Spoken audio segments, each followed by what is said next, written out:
If the dark demonic wolf really is preparing the Attendant of Mysteries ritual, then his whereabouts won't lack traces. Klein nodded slowly. He already had some vague ideas on his mind, but he was still unable to truly sort them out. He instinctively wanted to divine the location of the curtain by using the soil that had been tainted by the curtain, so as to lock onto the location of the dark demonic wolf. However, considering how the latter was an angel, such a method would most likely alarm him, alerting him, and causing him to take precautionary measures. Therefore, Klein rationally gave up on this idea and returned to the real world. He thought hard about formulating a plan.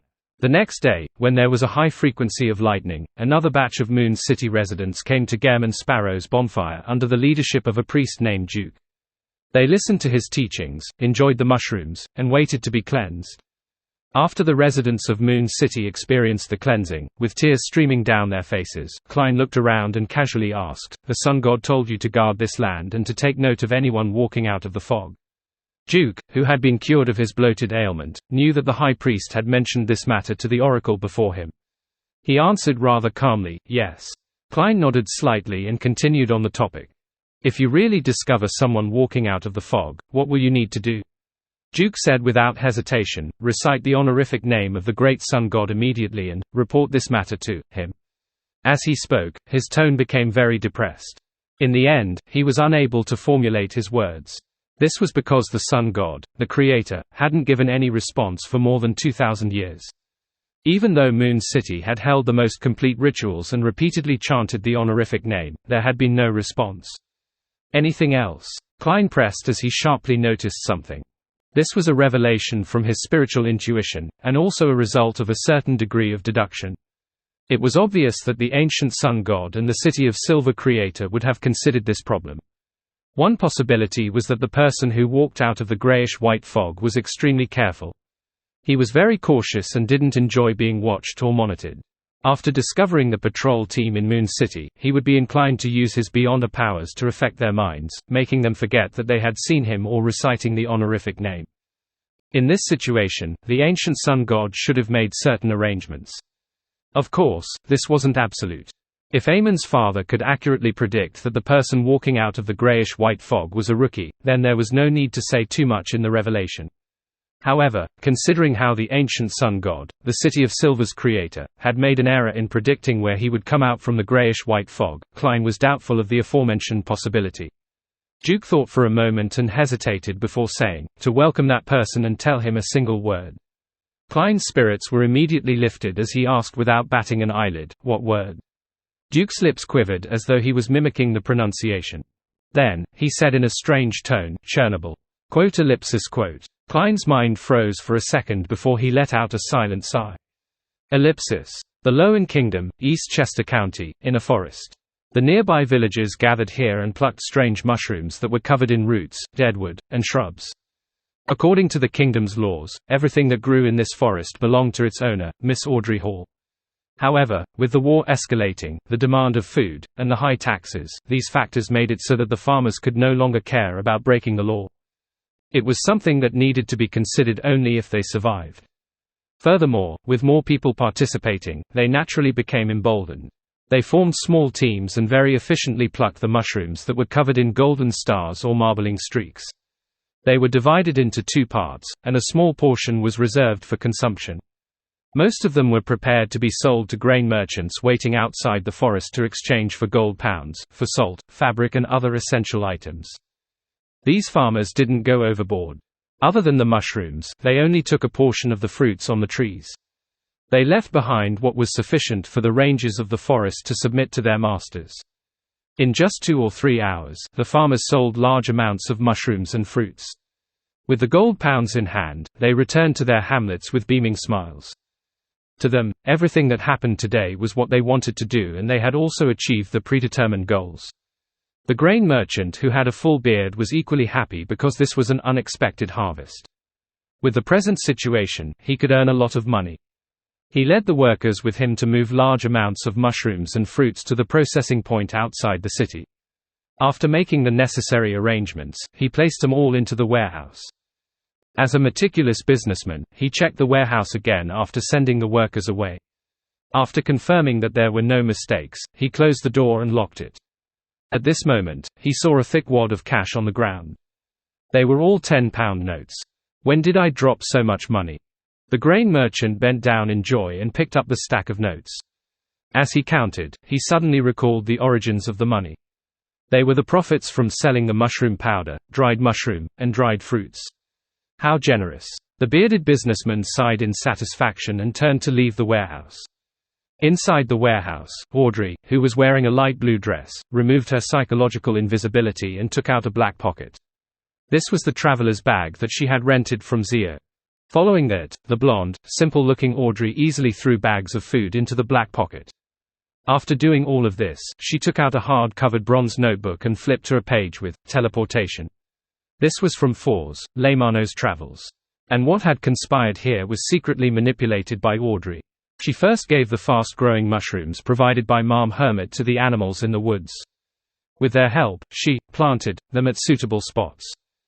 Following that, she influenced the farmers in the surrounding hamlets, strengthening their inner desires, and making them overcome their fear of the law. And that grain merchant happened to pass by and discovered this. This sort of manipulation of a person's heart was intoxicating, like a master of all beings. However, Audrey didn't smile at all. Instead, she sighed softly. It's still not enough. I'm still lacking plenty. Lots. The mushrooms she had obtained wasn't the type that Little Sun said could absorb the flesh and blood of monsters to flourish. They needed sufficient nutrients to rapidly grow. Therefore, there was no way to plant a second batch of mushrooms in this forest in a short time, otherwise, it was very likely to become a desert. Staring at the empty cloth bags that had been emptied out, Audrey's green eyes flashed. She couldn't help but think, a large amount of food is concentrated at the church, the royal family, the military, the government, the nobles, and the businessmen. There are also some from Fazak, Intis, and Finapotter, but who knows how many times I'll have to move them with only traveler's bag. Manipulating the nobles, businessmen, and military personnel is very dangerous. I might be discovered if I'm not careful. If the situation hadn't deteriorated to such a state, I might have never known that some people would have such a side to them. When the environment and circumstances are different, the masks that everyone wears are different. I have to take note of this in the future. As her thoughts raced, Audrey, who lacked experience in handling such matters, decided to seek Mr. World's advice to see if he had any suggestions. As the world Gairman Sparrow had been walking alone in the uninhabited forsaken land of the gods, he was surrounded by darkness and despair. Audrey suggested that he should seek her out regularly for psychological counseling. This might not necessarily imply any treatment. A casual chat could effectively relieve the pressure, loneliness, and misery. Gairman Sparrow followed his doctor's advice, and from their chats, Audrey knew that, apart from asking her for medical advice, this powerful adventurer would also gossip with Mr. Star above the grey fog from time to time, maintaining a rather good state of mind. With this decision, Audrey immediately activated her traveling ability and returned to Backland. But on second thought, she felt a little depressed. This was because she knew that, even if she gathered a large amount of food, she could only quell the residents of Backland for some time. If the war didn't end, the situation would still worsen. War. Audrey closed her eyes. She had no idea how she could stop it. She had heard from Mom Hermit that the nature of this war was very likely to be a battle of gods. And the prelude to a battle of gods had always been very consistent. It was to spend a certain amount of time and strength to shake the anchors of their opponents. After some thought, Audrey pursed her lips and decided to start with what she could do. As the notebook emitted a misty glow, her figure quickly turned transparent and disappeared. Beside the quietly burning bonfire, Klein, who had just sent away the guests from Moon City, couldn't help but recall the words blasphemer Amon had said before. He said that there were many clues and things in the past that he wanted to explore that were buried deep within Chernobyl. The ancient sun god had also specially emphasized Chernobyl. Amidst his thoughts, he suddenly had the urge to explore Chernobyl. This wasn't considered rash. It was something he had always wanted to do. However, he didn't dare to do so because of Amon. I've been heading east for more than half a year. Who would have thought that I would suddenly arrive at Chernobyl? Amon has obtained the last worm of time beyond a characteristic and is preparing the ritual. It's impossible for his true body to still be in Chernobyl.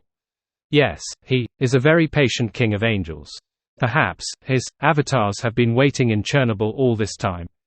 After analyzing the present situation, Klein decided to let a projection from the historical void make an attempt. In any case, he would never head there directly with his actual body. After making up his mind, Klein went above the grey fog to do a divination. Then, he returned to the real world and reached out his hand to grab into the void, dragging his past self from 5 minutes ago. As his main body disappeared, his projection gained consciousness. Following that, he grabbed a few times and took out the black staff embedded with many gems. The Staff of the Stars. He wanted to use the power of the Staff of the Stars to directly teleport to Chernobyl. Report chapter. When he held the Staff of the Stars, Klein pulled out a gold coin out of thin air with his other hand and flicked it. As the gold coin tumbled, a revelation from his divination appeared in his mind. It was an extremely deep ravine. At the bottom of it was a thick and vast building that was covered in layers of grayish-white. Every detail was restored to the Chernobyl that Klein had seen at the beginning.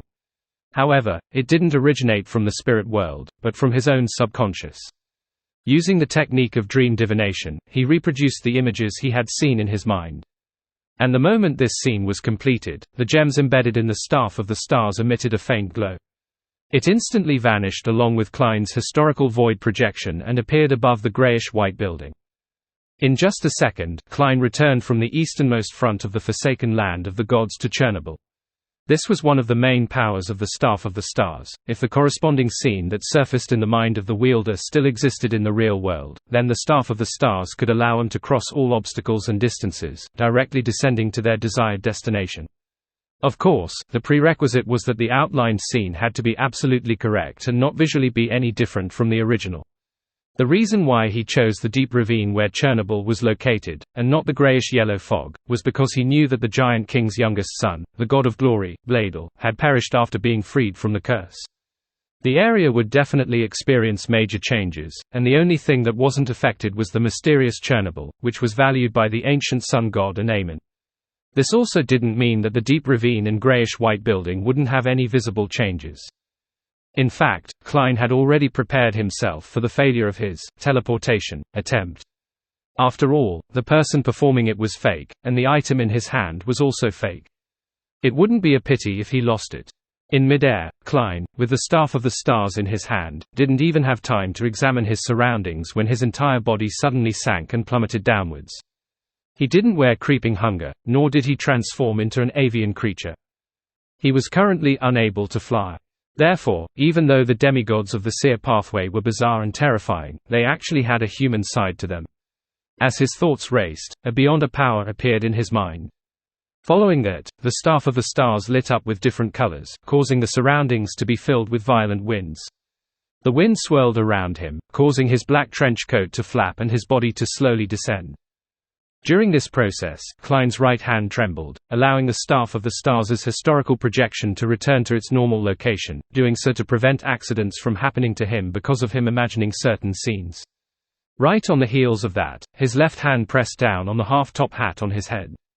Just as the lightning in the sky was about to pass, he pulled out a lantern from the void. Under the dim yellow light of the lantern, Klein stepped firmly onto the ground beneath the deep ravine with his buckle-less leather shoes. The endless darkness around him seemed to contain monsters.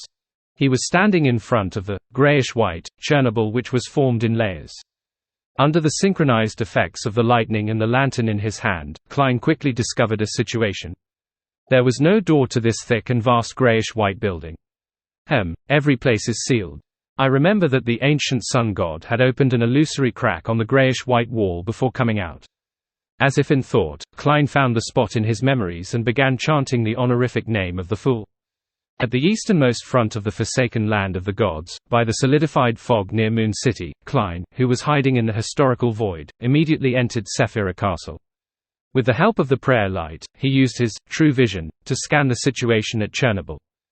In the deep ravine and desolate plains with remnant grayish-yellow fog, there wasn't a single Amen present.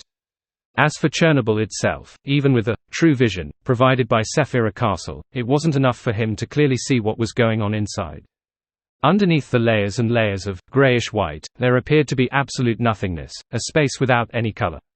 Indeed, it's not simple. As expected of the place where the ancient sun god, the City of Silver's creator, walked out of.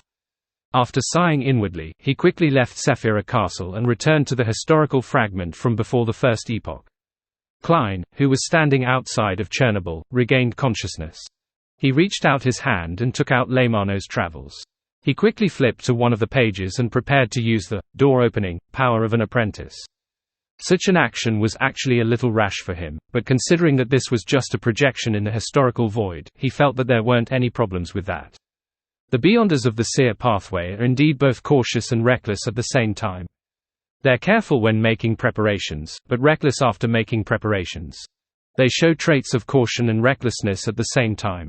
As he lampooned himself, Klein silently passed through the obstacle and entered Chernobyl's interior. After door opening repeatedly, he finally left the grayish-white buildings. He saw an ajar heavy metal door in front of him. The metal door wasn't very tall, only about 2.5 meters tall. It was obviously prepared for humans. In front of it, there were 2 pitch-black marks and 2 machine guns that were more sci-fi than any weapon belonging to this era. These 2 machine guns looked a little similar to the ones he had seen when he was flipping through some magazines in his previous life. However, he wasn't a fan of such things, so he couldn't be sure. Klein didn't pick them up or attempt to study them. His spiritual intuition told him that the 2 firearm-like weapons had completely corroded. Any contact with them would instantly cause them to disintegrate. After taking a few looks, he dispelled Leymano's Travels. With the lantern in hand, he passed through 2 pitch-black marks and arrived behind the metal door. There was a wide aisle here, and on both sides were rooms of different sizes. The tables and chairs inside were toppled, some were fine and others were broken in half. The walls were covered with black streaks. It looks like a research facility. Klein set off from the remnants and overall layout, coming to a preliminary conclusion. There was no need for him to deliberately search for anything. He quickly found a room with a destroyed machine. There were a few pieces of paper on the table that had a yellow tint to it. It seemed like someone had casually placed it there after collecting it. The ancient sun god or Amen. After hesitating for 2 seconds, he finally stepped into the room. The dim yellow light dispersed the darkness inside as he picked up the few pieces of paper and quickly scanned them. 10 seconds later, Klein put down the piece of paper and the corner of his mouth twitched. He didn't recognize any of the words on those pages. In my previous life, I only barely passed English, let alone other languages. Klein suddenly felt the feelings of the other Beyonders in this world when they read Roselle's diary. He slowly exhaled as he extended his hand into the void and took out an item. This was a translating device that Joe Mingrui had bought before going on a trip overseas which he had saved up for. When the luck enhancement ritual was held, it was inside a computer bag by his side. To him, the greatest advantage of this translating device was that it could do offline translations, as long as it didn't exceed the internally stored database. After fiddling with it, he finally understood what the few pages wrote: research of the appearance of oil in a dried-up oil field. Why would they need to build a research facility in such an unimaginable place for such matters? God, what did they discover deep in the oil field? This is some amazing material. What exactly happened? The doctor turned into a puddle of black oil in front of me. More and more people have turned into oil. This research facility has been sealed from the outside. No one can leave. No one can leave. Mad, they've all gone mad. We're still normal, but our food is almost running out. I seem to be hearing things. There seems to be sounds coming from underground.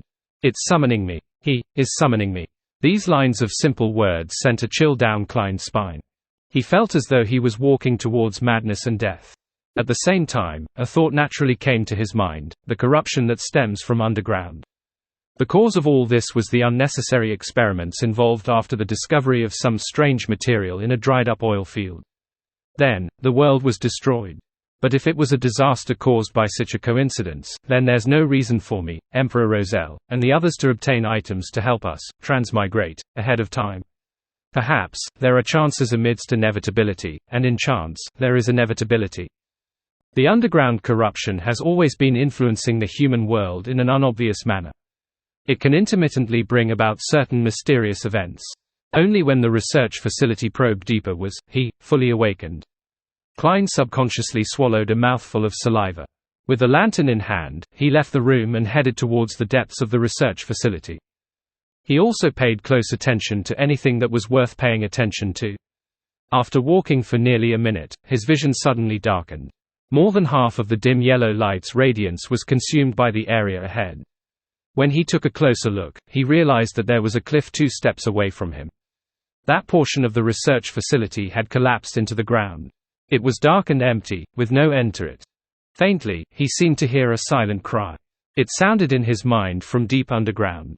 This feeling was something Klein had experienced before, from behind the bronze door in the Hall of Truth. He frowned slightly and took a few steps back, prepared to dispel the historical void projection at any moment. At this moment, a palm that was so dry that it only had skin and bones stuck out from the darkness, grabbing onto the edge of the cliff. Then, a figure leaped out and landed in front of him.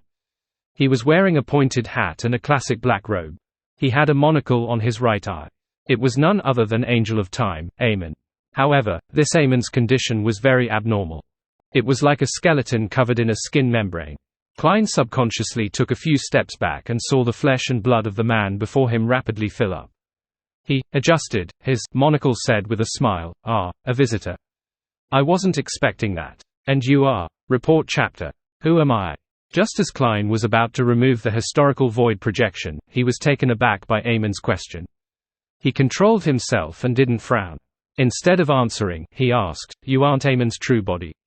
Standing at the edge of the cliff, Amon took a step forward and smiled. "Of course not. You seem to know my true body or my other avatars." Although the Amon in front of him didn't take any action, the step he took still gave Klein an indescribable pressure. It wasn't easy for him to keep still without retreating, which would betray his cowardice. He grunted and replied in a low voice, "That's why I'm curious as to why you don't know me." "Are you very famous?" said the Amon who had crawled out of the darkness. He then raised his hand and adjusted his crystal monocle on his right eye. This action lasted for a few seconds before it came to an end. As though in thought, Amon muttered, "There are no other me's nearby." Are there really none, or has the connection been completely severed? What kind of accident caused this Amon to be independent? No way, I can't believe this fellow's acts. He is a top-notch swindler. Klein's heart stirred at first before he suppressed his corresponding thoughts and asked, "Why did you crawl out from underground?" Amon's expression returned to normal as he chuckled. "Guess. Be it his actual body or his avatar's, the fact that he has a terrible personality doesn't change." Klein thought to himself and tried to probe with an answer, "You are exploring the secret that lays underground." Amon nodded slightly and said, "Isn't that obvious?" He then half-turned his body and pointed at the darkness beyond the cliff that the light failed to light up. "My father crawled out of here just like I did." "Ah, right. It has a name. You should have heard of it, Chaos Sea." Chaos Sea. The Chaos Sea, one of the 9 Sephiros. It is indeed hidden deep underground. Is the corruption behind the bronze door really brought about by it? Previously, I was made aware of this mysticism knowledge through my casual chats with Amon. The ancient sun god was originally a member of this research facility. Then, he fell into the deep depths of the Chaos Sea, only to awaken in the Second Epoch and crawl out. As he was only an ordinary person back then, based on the law that proximity to the underground increases in danger with higher sequences, he wasn't affected too much. Klein's mind raced as he recalled many matters and came up with various guesses. 3 seconds later, he said in response, "So you took the risk and jumped in to search for the truth of the buried history in the world."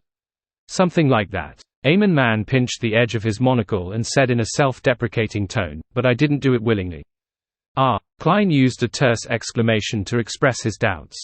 Amon smiled and said, "Every single one of me knows that it's very dangerous deep underground. We don't want to go down alone. We have tried many detours, including creating a marionette to replace us.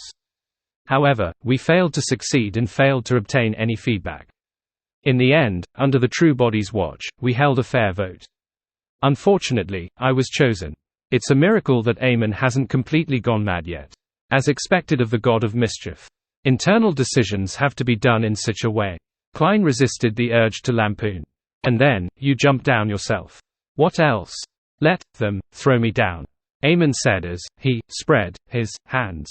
Having said that, he seemed to finally understand something as he muttered to himself, "The Chaos Sea made me sever ties with my main body and the surrounding avatars.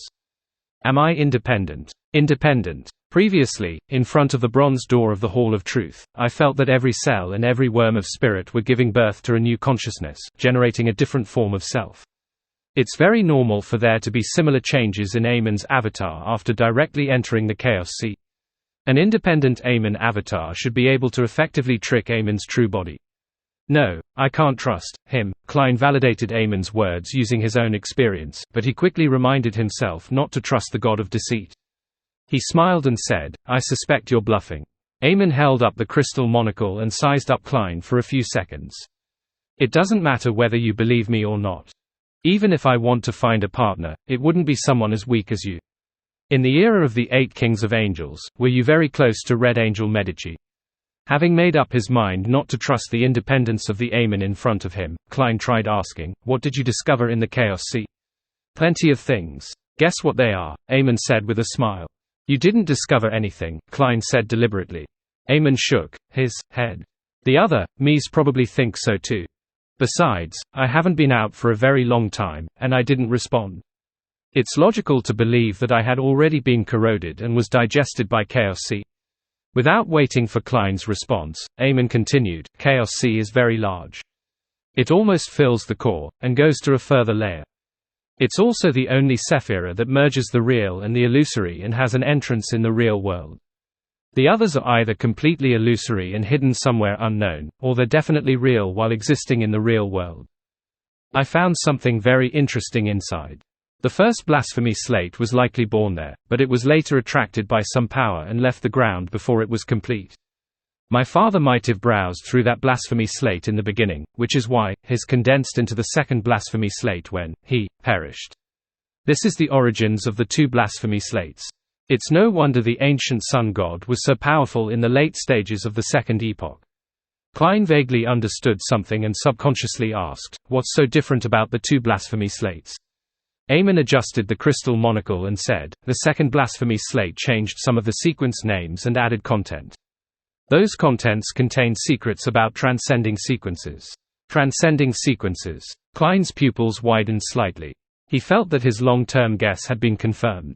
"Become the creator." Amon smiled and said, "More or less, but this description isn't accurate enough. I like to refer to that level as above the sequences. There are also a number of true deities who name it in other ways.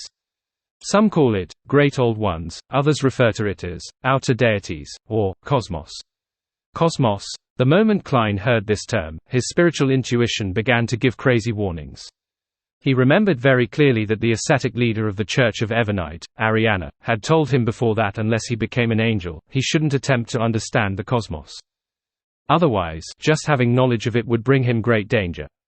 Without any hesitation, Klein, who had been hiding in the historical voids in a time before the first epoch, gave up maintaining the projection. He stood up from the stacked cities of old, and he took 4 steps counterclockwise.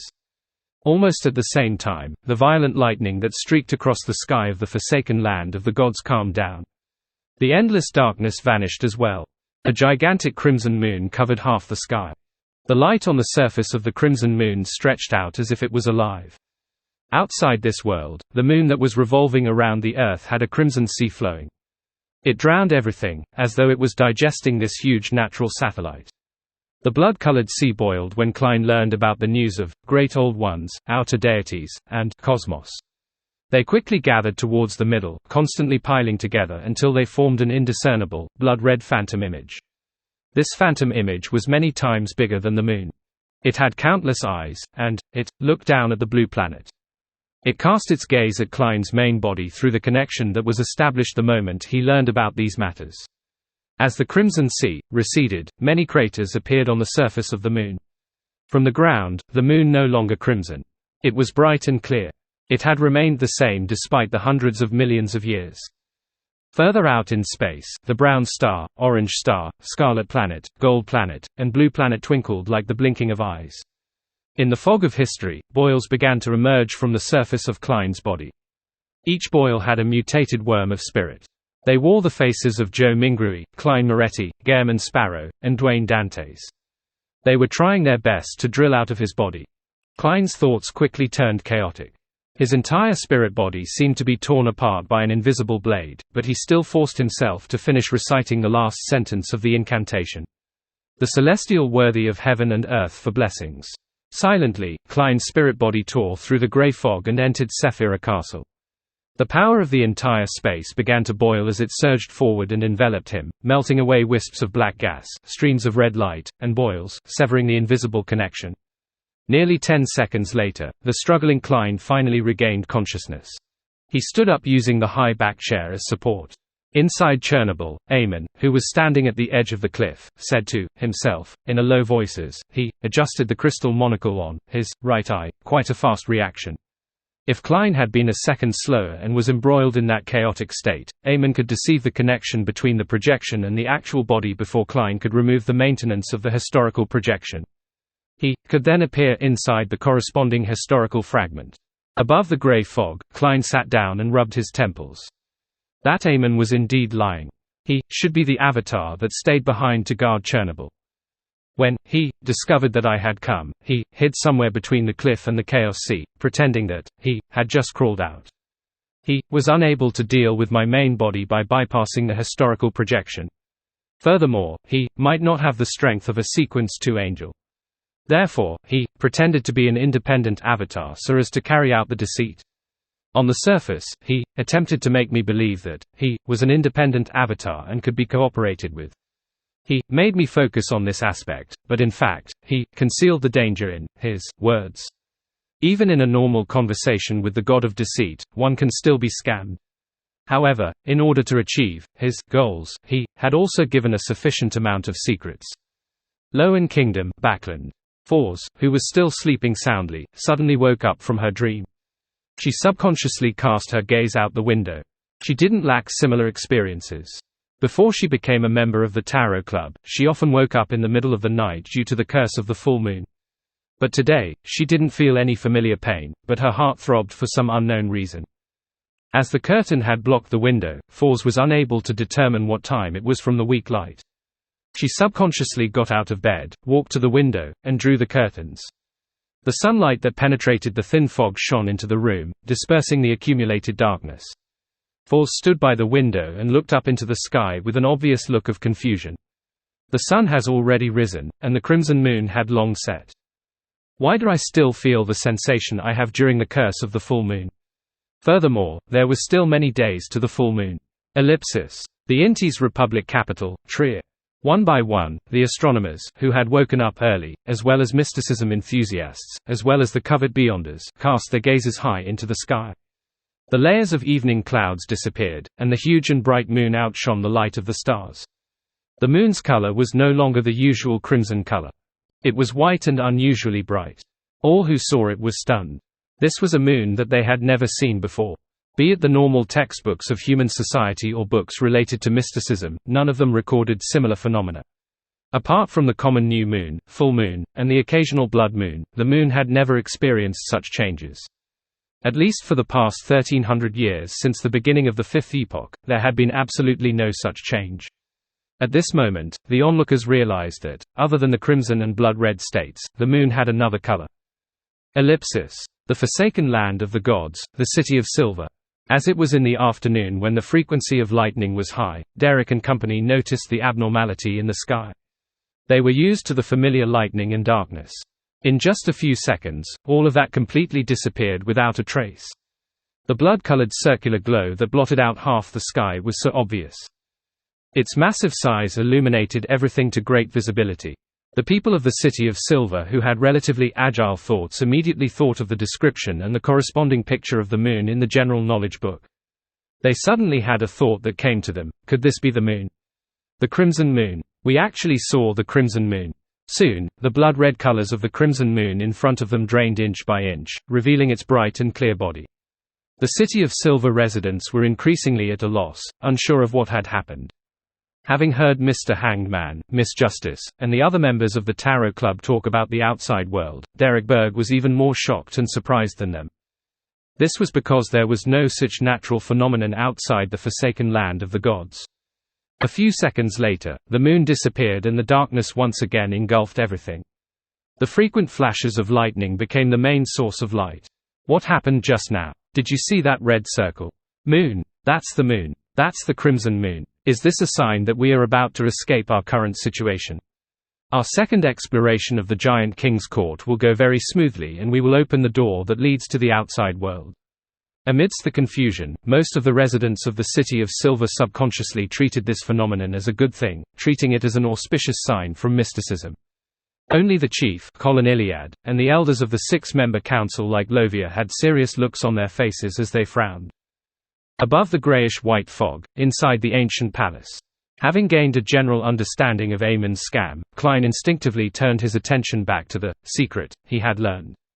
He previously had some guesses about the corresponding content, but when it was truly revealed, he realized that it was even more terrifying and exaggerated than he had imagined. It made him even more hopeless. To be able to successfully attract the attention of the cosmos, this means that most of the secrets that Amon revealed are true. There really is another level above Sequence 0. This should be the level which the ancient sun god was at. However, his condition didn't seem too right. He ended up being stabbed in the back, perished, and divided up. According to what Amon said, using the creator to describe this level isn't accurate enough. He named it as above the sequences. There are also existences who use the term transcending sequences to describe that level, indicating that they have escaped the restrictions of the beyonder pathway. Deities refer to this level as great old ones, outer deities, cosmos. From this, one can tell that there are two matters. One is the vast universe outside this world. In the boundless cosmos, there are great old ones and outer deities who are existences at the creator's level. For example, the one who controls the moon. From the looks of it, the brown star and orange star were the original planets. They have changed, making Emperor Roselle unable to recognize them. This is because there are great old ones or outer deities entrenched in them, watching our world. The box of the great old ones mutated after being corrupted by the cosmos. Yes, there are most likely more than one great old one or outer deity. Why are they all surrounding this planet? What are they spying on? They didn't directly invade because there's a power that temporarily keeps them out. Thanks to the seven deities. Connecting this to the prophecy of the apocalypse in 1368, the seven deities might not be playing a crucial role in this. They have yet to transcend the sequences. When the true barrier disappears in 1368, the great old ones and the outer deities will no longer be obstructed. Then, the apocalypse will descend upon us. Upon thinking of this, the questions that he had accumulated in his mind suddenly flashed through his mind.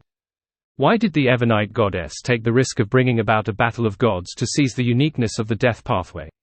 Why did the seven deities tacitly acquiesce to having a black emperor? Why did Adam, Amon, and the other kings of angels, after being silent for so many years, step out from behind the scenes in this era? Why were the legacies of the ancient gods from the second epoch appearing one after another?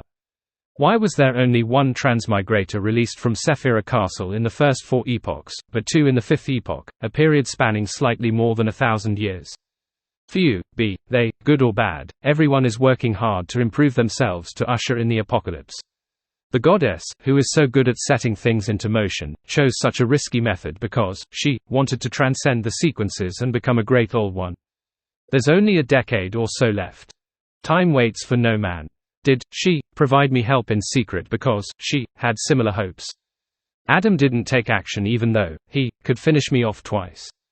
Apart from him and me not having any significant grudges, this plays a role in everything.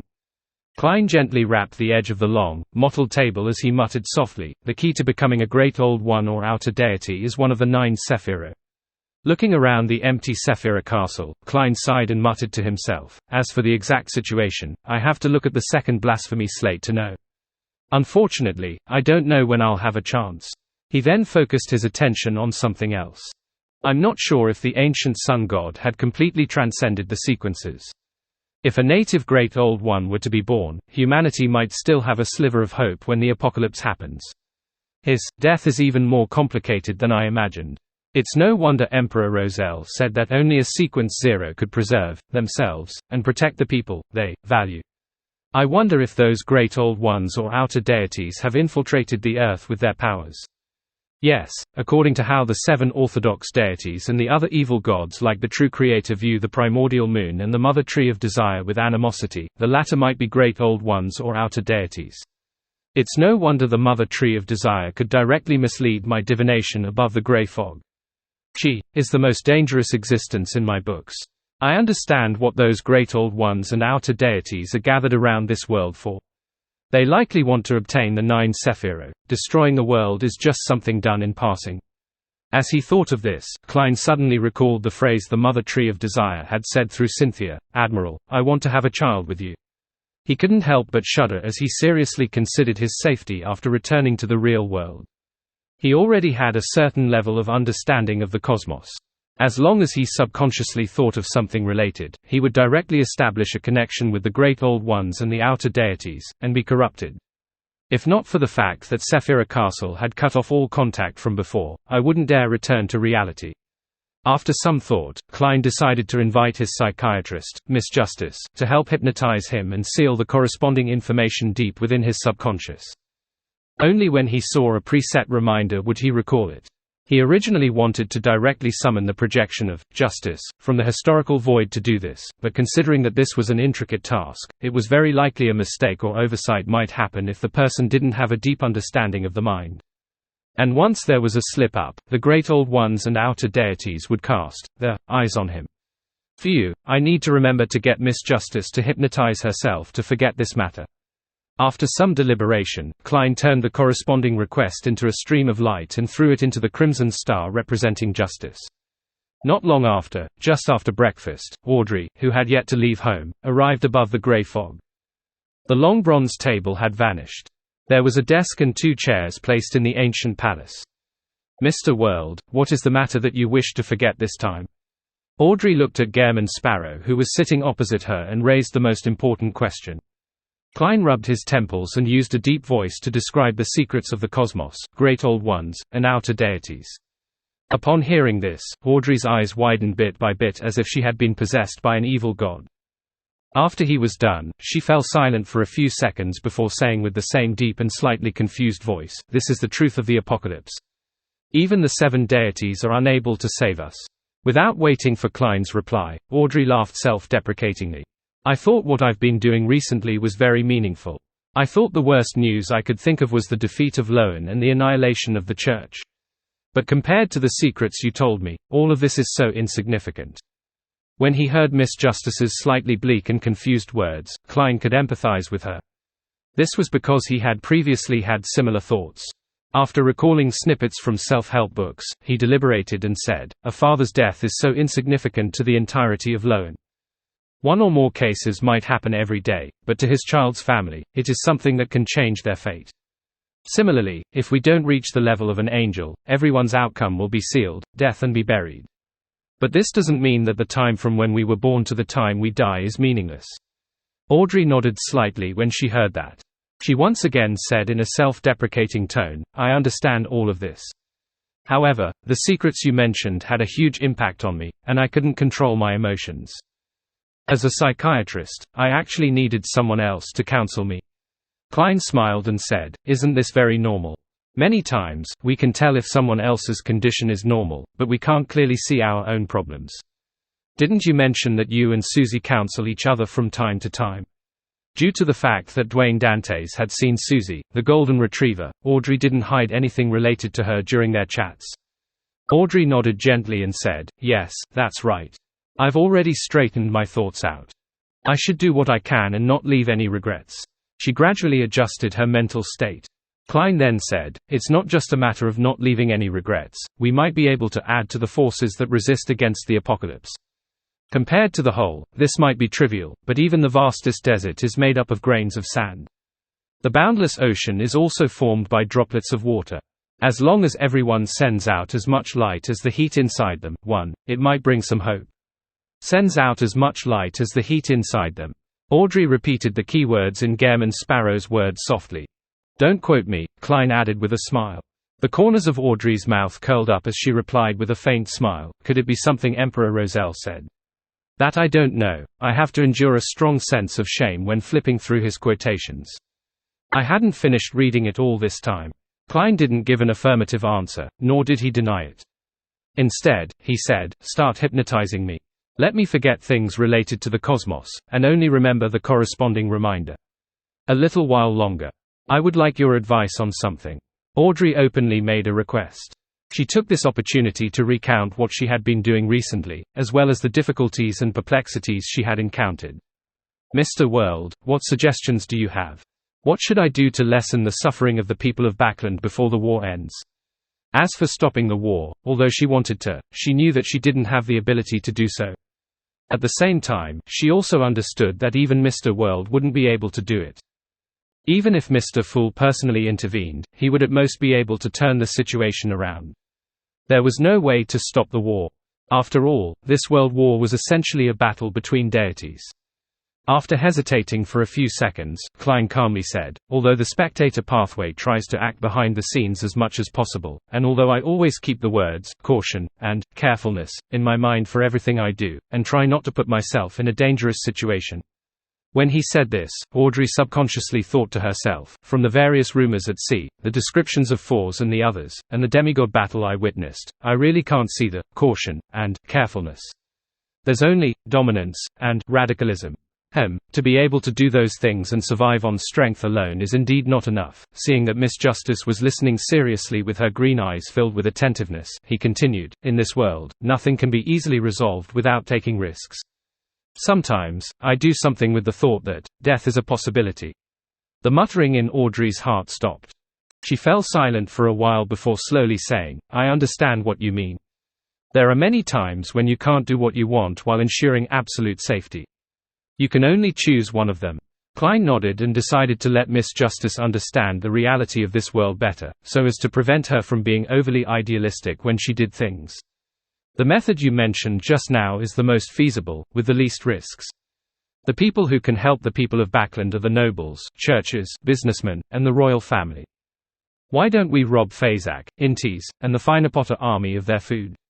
Audrey subconsciously asked. Klein calmly said, "This is because the three armies have already entered the Lowen Kingdom's borders. Even if you can escape a demigod's notice and successfully snatch the food, they will not collapse. They will definitely snatch the food from the surrounding people for sustenance. The effects will not be significant in the short term. As for the long term, we might not have the luxury of time to wait that long." When that happened, it was obvious to Audrey who would be the true victims. This was the difference between a war between deities and an ordinary war. "Besides, I'm unable to do that. The capacity of Traveler's Bag is limited. It's the same for the teleportation, recorded in Leymano's travels." Justice Audrey began to counsel herself as she asked thoughtfully, "If I were to really obtain food from the nobles, businessmen, and royal family, what reaction would the church have when they discover traces of my interference?" Klein maintained his previous tone and said, "A tacit acquiesce." Audrey vaguely felt that this was the answer, but she couldn't figure out the reason. Klein continued, "Believers are the anchors of the deities. One believer is an anchor point. In this aspect, there is no difference between a noble and a poor person. In essence, no one is nobler or lowlier. Under normal circumstances, nobles and merchants can use their status, power, wealth, and influence to help the church maintain its system and spread its faith. Therefore, they are more important. But in this situation, who is more important, thousands of anchors, or millions of anchors? This is a simple problem in mathematics." Faced with the truth of the veil that had been ripped off, Audrey was momentarily speechless. Seeing this, Klein added, "From this point of view, whatever you want to do on a wider level has its meaning. You will help the Evernite goddess and the Lord of Storms stabilize their anchors. In the future, this might be critical to resisting the apocalypse." Audrey pursed her lips bit by bit, holding them pursed for a long time before relaxing them. She chuckled and said, "Only now do I realize that I'm actually a little proud of my status as a noble. Nobility is in your character, not status." Klein helped her finish her sentence. Audrey slowly exhaled and calmed her chaotic inner thoughts. She didn't make up her mind as a result. She casually said, "Our tarot club and the church. The relationship with the Church of Evernite seems pretty good. Mr. Fool and the Evernite goddess are allies. This question stumps me. I do wish to become allies with the goddess, but she might not be interested." After lampooning a few times, Klein said in a serious tone, "You can think of them as allies at the moment." He deliberately emphasized that it was only now, so as to prevent himself from being slapped in the face by reality in the future. At the same time, he muttered the real answer in his heart. Based on the current situation, the goddess was an angel investor of the Tarot Club, the major shareholder. Audrey nodded slowly and suddenly smiled. "I was just thinking about what you could be mumbling inwardly when you answered, allies at the moment. It must be interesting, just like when we were exploring Liverseed. Lady, a psychiatrist isn't suited to joking with a patient on such matters. Is it because we've been chatting for too long in the past half year and have become much more familiar with each other that you've revealed your true nature? Please show some respect to this adventurer in front of you who is famous for being cold and crazy." Yes, I have to say, the spectator pathway's ability to adjust their own emotions is indeed impressive. It was all Leonard's fault that time. Klein was first taken aback before he pretended that nothing had happened as he leaned back into his chair. "Let's begin." Audrey immediately reined in her emotions and began to seriously and carefully attempt to hypnotize him. After everything was over, Klein confirmed that Miss Justice wasn't under the notice of the Great Old Ones through the Crimson Star after she returned to the real world. Of course, he had already forgotten anything regarding the Great Old Ones or outer deities. He was just able to confirm that nothing abnormal had happened from Miss Justice's condition. Phew! Klein heaved a sigh of relief.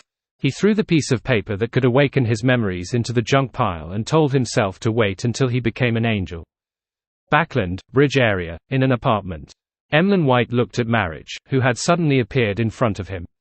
The former took off his hat and bowed in an extremely gentlemanly manner. "What's the matter?" Marriage sat on the sofa and leaned forward, his hands clasped. Emlyn pulled a chair and sat down. He smiled and asked, "Do you still wish to deal with the important figures of the Rose School of Thought's indulgence faction? Do you have any leads?" Marriage asked indifferently. Emlyn was definitely prepared before he paid the visit, so he said unhurriedly, "I do not have any clues regarding the person in charge of the Rose School of Thought in Backland.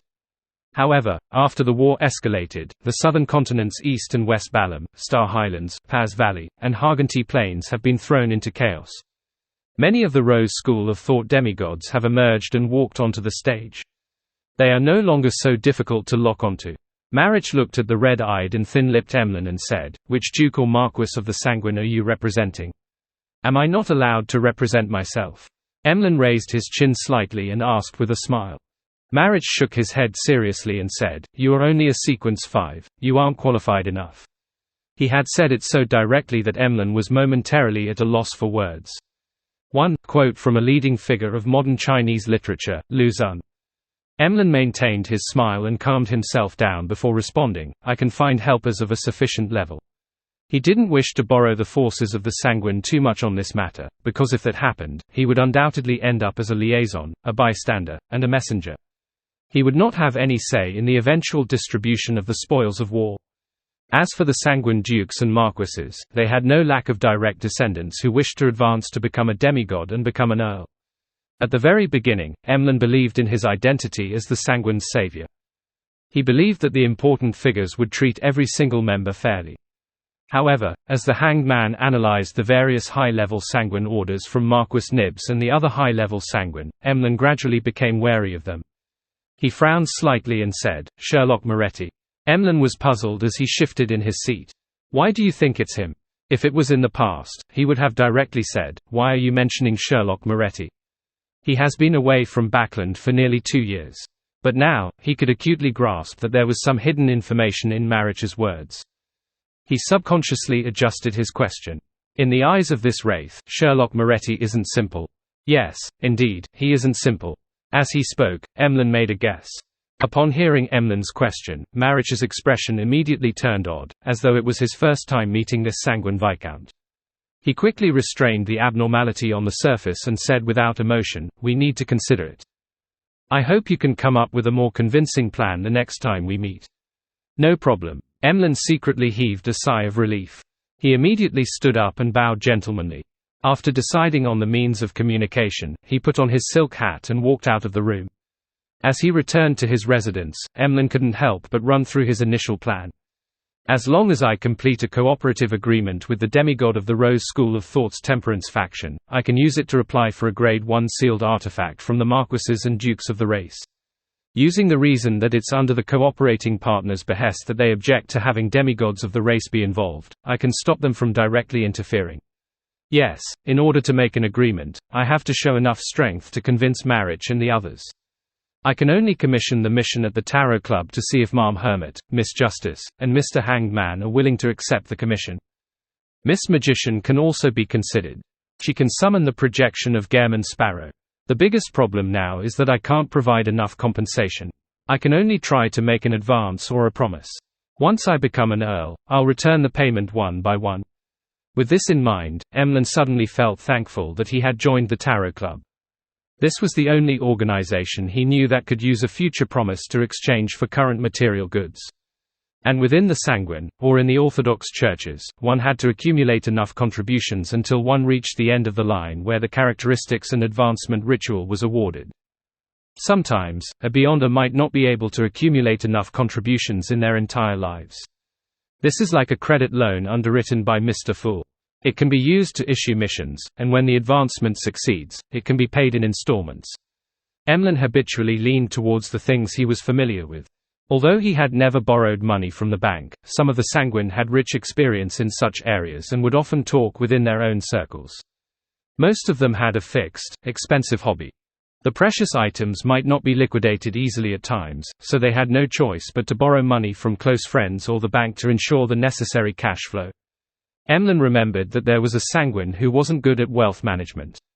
He relied solely on his profession as a doctor to earn money. When he took a fancy to a precious piece of art, he bought it using a loan from the Backland Bank. After that, he couldn't bear to pledge his property up for the mortgage. Exploiting his long life, he spent 200 years repaying the debt. Of course, in name, his father had died, and the son took over the debt. When the son died, the grandson took over the debt. Emlyn's evaluation of this was very honest. Northborough in Backland. Outside St. Samuel Cathedral. The citizens lined up in rows as they received the grilled bread, dried mushrooms, preserved fruits, and other food from the workers of the Low and Poverty Relief Foundation. Their lines extended from the main entrance of the cathedral all the way to the square and circled it several times. At a glance, it was densely packed with people. Audrey stood on the steps behind Melissa and took in everything. She saw the pale faces of the citizens, their eyes filled with longing.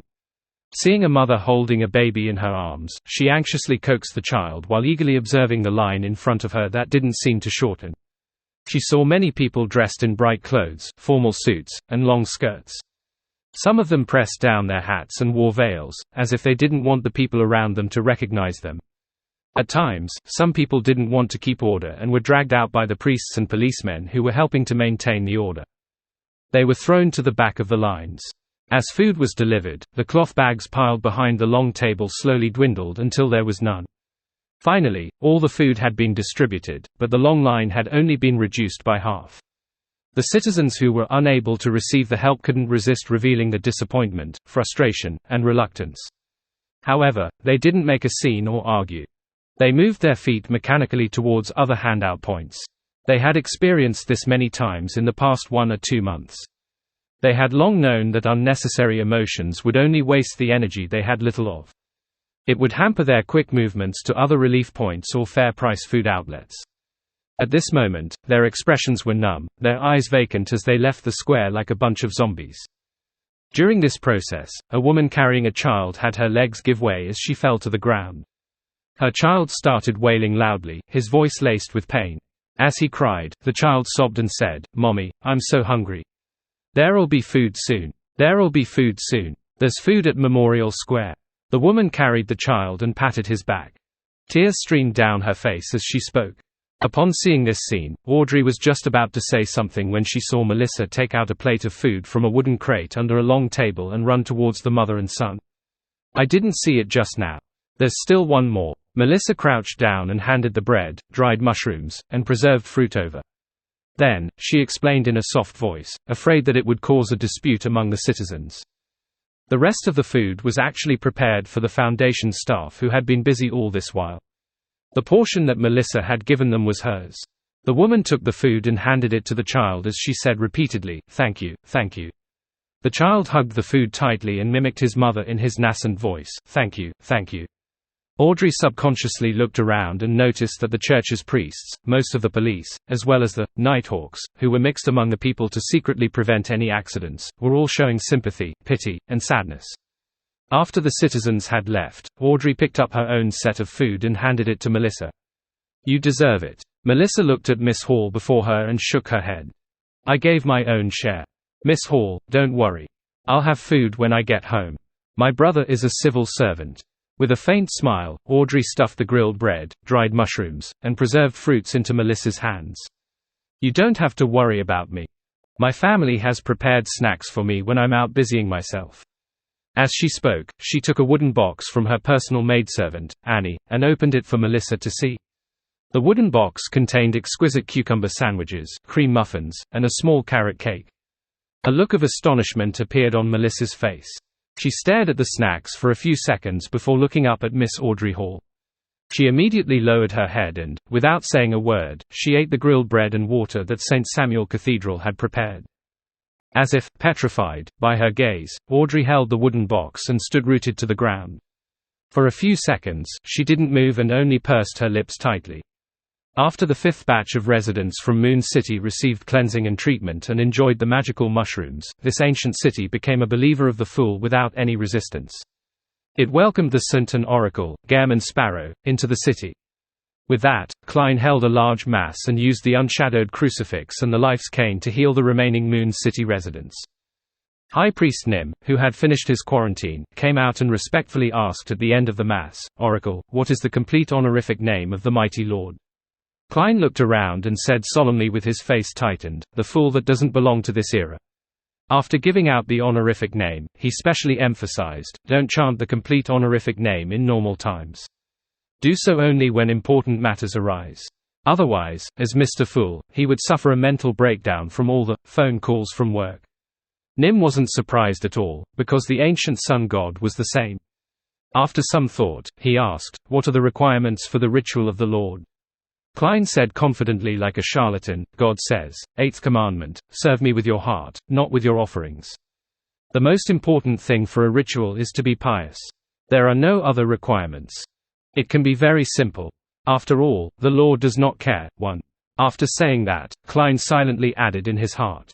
After explaining this, he raised his right hand and pointed at the pile of mushrooms in front of him. "The Lord has bestowed these mushrooms to you because he wants you to enjoy a bumper harvest. These mushrooms are nourished by the flesh and blood of monsters. They can rapidly grow and accumulate all the toxins, corruption, and madness into those pure black mushrooms. This can be used as a medium for curses or to smear the heads of arrows." The Moon City residents listened in excitement as they clasped their hands and bowed their heads, shouting, "Praise be to the Fool." At that moment, it was as if Klein could hear countless illusory voices coming from the air. They were mixed with the real praises, circling him and anchoring him. After Mass, Klein followed the newly appointed priest of the Fool, Nim, into the Black Tower. With no reservations, Nim gave a detailed description of how many demigods and Grade 1 sealed artifacts there were in Moon City. 3 demigods. 5 Grade 1 sealed artifacts. Moon City isn't weak at all. As expected of a power that can directly receive a revelation and guard the border. Furthermore, they had people relatively well distributed across the 22 Beyonder pathways in the beginning. They could work together effectively so that some rituals didn't need any requests for external help or become restricted by the environment.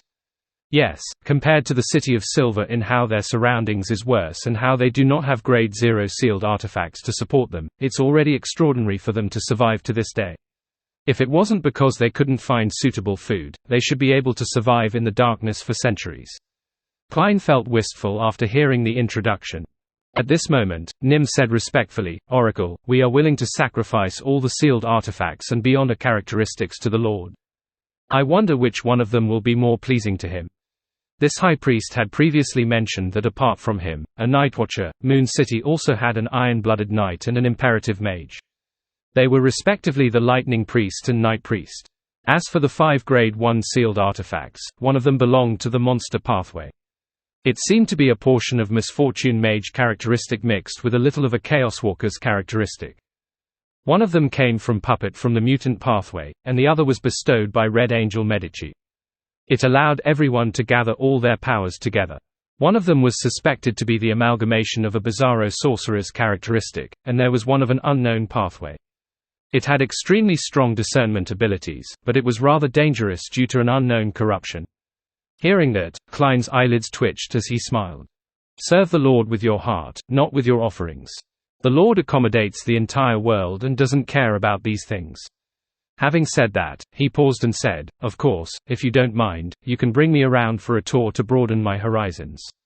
"No problem," Nim answered without hesitation. He originally imagined that Gehrman Sparrow would take away a Grade 1 sealed artifact while taking the tour, but to his surprise, the Oracle only wanted to get a better understanding of the specific situation and had no intention of reaping any benefits. He picked up every sealed artifact to take a look but put them back in the end. After the tour ended, Klein said to the 3 demigod priests, "The opportunity to leave this cursed land isn't here yet. You need to hold on for a while longer. And I will continue my journey to find other survivors and spread the light of the Lord." "Yes, Oracle," Nim and the other priests replied without any hesitation. With those mushrooms, they would be spared from annihilation for at least another 3 generations. After settling the matters in Moon City, Klein walked out into the darkness in his trench coat and top hat. What he was going to do next was very clear: find Dark Demonic Wolf Kotar and hunt for this god of wishes. "My wish is to obtain the miracle Invoker's Beyond a characteristic, and that, Curtain. I wonder if he will be able to help me achieve it." As Klein walked, he made a mockery in his heart. With him out of sight of Moon City's residents, he pulled another him out of the fog of history. His main body entered the historical void, causing his consciousness to shift to the projection. This projection also summoned the historical projection of the Staff of the Stars. With its Beyonder powers, he descended directly into the place in his mind, the completely destroyed northern ancient city, Noise. After successfully reaching his destination, the projection quickly disappeared, and Klein's body returned to the wilderness outside Moon City. Following that, he summoned the Staff of the Stars' projection and repeated the process, allowing him to instantly reach the Noise ruins.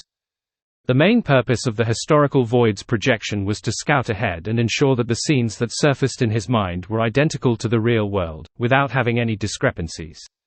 This prevented the Staff of the Stars from creating its random effects. This was the cautiousness of a scholar of yore. In the middle of the quiet and dark training grounds of the City of Silver, Colin Iliad, who was carrying 2 swords on his back, stood by the side. He watched as Derek Berg set up the ritual and prayed to Mr. Fool, asking him to send a Holy Spirit down upon him to provide him with help. This was different from a normal summoning ritual.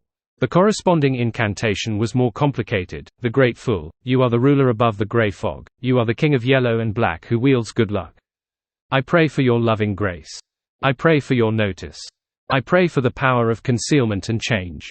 I summon in the name of the Great Fool, the Holy Spirit that sees through everything, the loving grace of the King of Yellow and Black, the traveler from the dream and mind." As the Jotun words echoed at the altar, the flames at the tip of the candles suddenly expanded, forming an illusory door covered in mysterious patterns. The door slowly opened and a woman wearing a pure white dress and silver mask walked out. She stepped out of the void and walked across the ground. Her hair was red and her eyes were golden. They were limpid and deep, as if they could see through everyone's hearts. This was Justice Audrey. She had used light to change her height, and a mask to conceal her main features. She came to the forsaken land of the gods, the City of Silver, in the form of a spirit body. In fact, the summoning ritual wasn't complicated at all. Klein had pulled Audrey's spirit above the grey fog ahead of time. He waited for the door of summoning to be established before helping her open it, allowing her to pass through and settle the entire matter. That also meant that the description of Holy Spirit that sees through everything could equally have changed to Sleeping Princess, the holder of the golden apple, the previous owner of the crystal slippers, and Justice Audrey would still be able to descend. This was dependent on who Klein allowed to pass through the door of summoning. After all, the key point of the ritual was to use the Fool's name for the summoning and using the power of Sephira Castle to communicate with the forsaken land of the gods. The silver-masked Audrey secretly surveyed her surroundings. She sized up the lightning-lit sky, the darkness that spelled lurking danger, and the City of Silver's chief, Colin Iliad. She then looked away and nodded at Little Sun. "We can begin." As she spoke, she couldn't help but sigh at his height. Although this could be seen during the tarot gathering, it was still something that left her in a daze when she met him in real life. She remembered very clearly that the Sun was a few years younger than her. According to Lowen's standards, he was definitely still underage. To her surprise, he was more than 2 meters tall. This made Audrey, who had used light to deliberately increase her height, still have to look up. Without any hesitation, Derek relaxed his mind and cast his gaze at the golden potion placed on the altar. Gradually, he felt a little dazed as scenes involuntarily flashed across his mind. Scenes of his parents who remained alive inside the coffin, the silver sword that stabbed down, hard. The blood that splattered and blinded his eyes momentarily. It was the heartwarming scenes of his family in the past, it was the city of silver that was on the verge of collapse in the darkness. They were teammates who supported each other and watched each other's backs, it was the elders standing in front of everyone, blocking the storm. It was the repeated curses, the hope he saw in the lightning amidst the darkness. It was a dream that had existed for more than 2,000 years. It was something that generations of people yearned for daily. The emotions that Derek was most unwilling to give up were very complicated. It contained his anger towards reality, the fondness of the past, the pain of his circumstances, the repression of history, and the desire to save the City of Silver.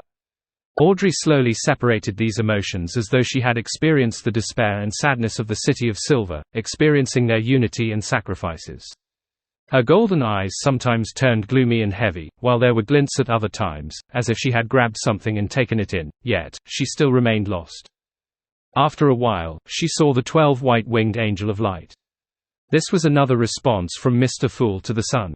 Audrey seized the opportunity and attached all the intense feelings onto the angel phantom, preventing them from disappearing or undergoing a resurgence for a short period of time. By doing so, they didn't stay completely separate from Derek's body. "It's done." She didn't open her mouth, but instead, allowed her voice to echo in his heart. At this moment, Derek's eyes became abnormally cold, as if he no longer knew what joy, sadness, pain, and depression were. He picked up the golden potion in front of him and poured it into his mouth. This was a demigod potion obtained from shattering the unshadowed crucifix. The sealed artifact that originated from the ancient sun god no longer existed. Of course, for Klein, anything he once possessed remained as enduring as the universe. A hot, violent liquid gushed down Derek's throat, instantly filling his entire body and occupying his soul. Rays of bright sunlight burst out from his body, washing away the remnants of his body's corruption and the heaviness of his soul. Derek's body became purer and clearer, like a Holy Spirit formed from pure light. His self-awareness and emotions were being purified and repelled. It wouldn't take long for him to only have the instinct to praise the sun. At this moment, Audrey no longer let the strong emotions that she had stripped from him remain attached to the angel projection. She guided them back towards Little Sun. One scene after another surfaced in Derek's mind, causing him to experience abnormally complicated emotions. He once again experienced the pain of personally killing his parents, the despair brought about by the circumstances of the City of Silver, and the joy of receiving Mr. Fool's loving grace. This drilled deep into him, becoming a foundation of his mind world. It was very sturdy and very reliable, allowing him to withstand the last few rounds of the potion's cleansing forces. Finally, Derek opened his eyes. It was pure white. When he saw a ray of light in front of him, he instinctively extended his right hand in an attempt to grab it. However, the light quickly dimmed and extinguished. Derek was stunned for a moment before he clenched his right hand tightly. Beams of light rose up and enveloped the entire City of Silver. The legendary noon descended for a brief moment. All the residents of the City of Silver were stunned by what they saw. This was even more shocking than any of the previous demigods' advancement. Sunlight. It was sunlight that illuminated the entire city. After ending the summoning, Audrey returned above the grey fog. At that moment, Mr. Fool was no longer around. The ancient palace only had the world Gehrman Sparrow, who had planned on observing the ritual. "You don't seem to be in a good state," asked Klein. Audrey sat down and smiled. "I'm just a little edgy, hesitant, and confused. That's very normal. Before truly making up one's mind, everyone would behave like this. There are countless people who retreat and regret the decision," Klein calmly said. Audrey didn't directly answer the topic at hand and instead said with a faint smile, "Ever since I became a spectator, I've always displayed what would be the most acceptable side to them in front of others, taking care of their most delicate emotions. This isn't a bad thing, but this way, I won't be able to know what I really look like in the eyes of others. I won't be able to unveil the gorgeous clothes and see the rotting flesh beneath me. I won't be able to figure out the problem. Recently, I've been trying to show my true state in some details. I want to see how the people around me will react under such a situation. I want to see if they still think that I'm the kind, amiable, and virtuous young lady." At this point, she suddenly fell silent. A few seconds later, she sighed and said, "The gap." Without waiting for the World Gairman Sparrow to respond, Audrey, who was maintaining her posture, slowly said a few words: heaviness, pain, shame. Klein listened silently without commenting on what Miss Justice said. Instead, he asked in a gentle tone that was closer to the image of Dwayne Dante's, "Why do you suddenly want to do such a test?" "It's not a test." Audrey shook her head. "It's just to reveal the details that I usually hide and avoid. I want to see what I really look like in the eyes of others." After pausing for a moment, she moved her lips without a smile. "After our previous conversation, I really am trying to come up with a plan. I plan to secretly do some manipulating, so that the nobles, businessmen, royal family, and the church can release enough food from their stockpiles. Theoretically, this is a simple matter, but when actually trying to put it into action, I realize that I can't be as determined and decisive as I thought. Some of them are my uncles and aunts, some of them are my cousins. Some of them are friends I've known since I was young, while others are elders who have been very protective of me. Some of them I often meet with during various charity events and are rather friendly. They formed my childhood and gave me too much. It was a part of my growth, a part of the beautiful memories of my past. Besides, the food they accumulated wasn't stolen. Their explanation is actually reasonable. I really can't do it, to make them my target in an attempt to rob them of a portion of their wealth. At least, it's like this now." As she spoke, Audrey's voice unknowingly escalated into a crescendo, as if she was arguing with someone. She then realized that she had lost her composure, and remained silent for 2 seconds before continuing. "That's why I want to know more about myself. I want to strip away the false image from our past relationships. Under different circumstances, I want to ask myself what I really want, whether my thoughts in the past were impulsive, hypocritical, and naive, or strong beliefs from my heart." At this point, Audrey suddenly smiled. "Although I haven't come to any conclusions, the attempt has already brought some added benefits. I used to think that I had strictly abided by the principle of, you're only acting, but now I realize that I'm almost addicted to acting. Other pathways require different identities and occupations. The spectator pathway's acting is completely consistent with one's daily life. Sometimes, it's hard to clearly differentiate between them. The simplest example, who wouldn't want to be loved by everyone? Hence, when facing different people, I would wear a different mask and use the powers of the spectator pathway to create an image that suits the other party's expectations the best. When there are more and more of such things, when you face everyone, you would actually be obsessed with acting. You would almost lose yourself." Klein nodded slightly and said, "That's a good lesson."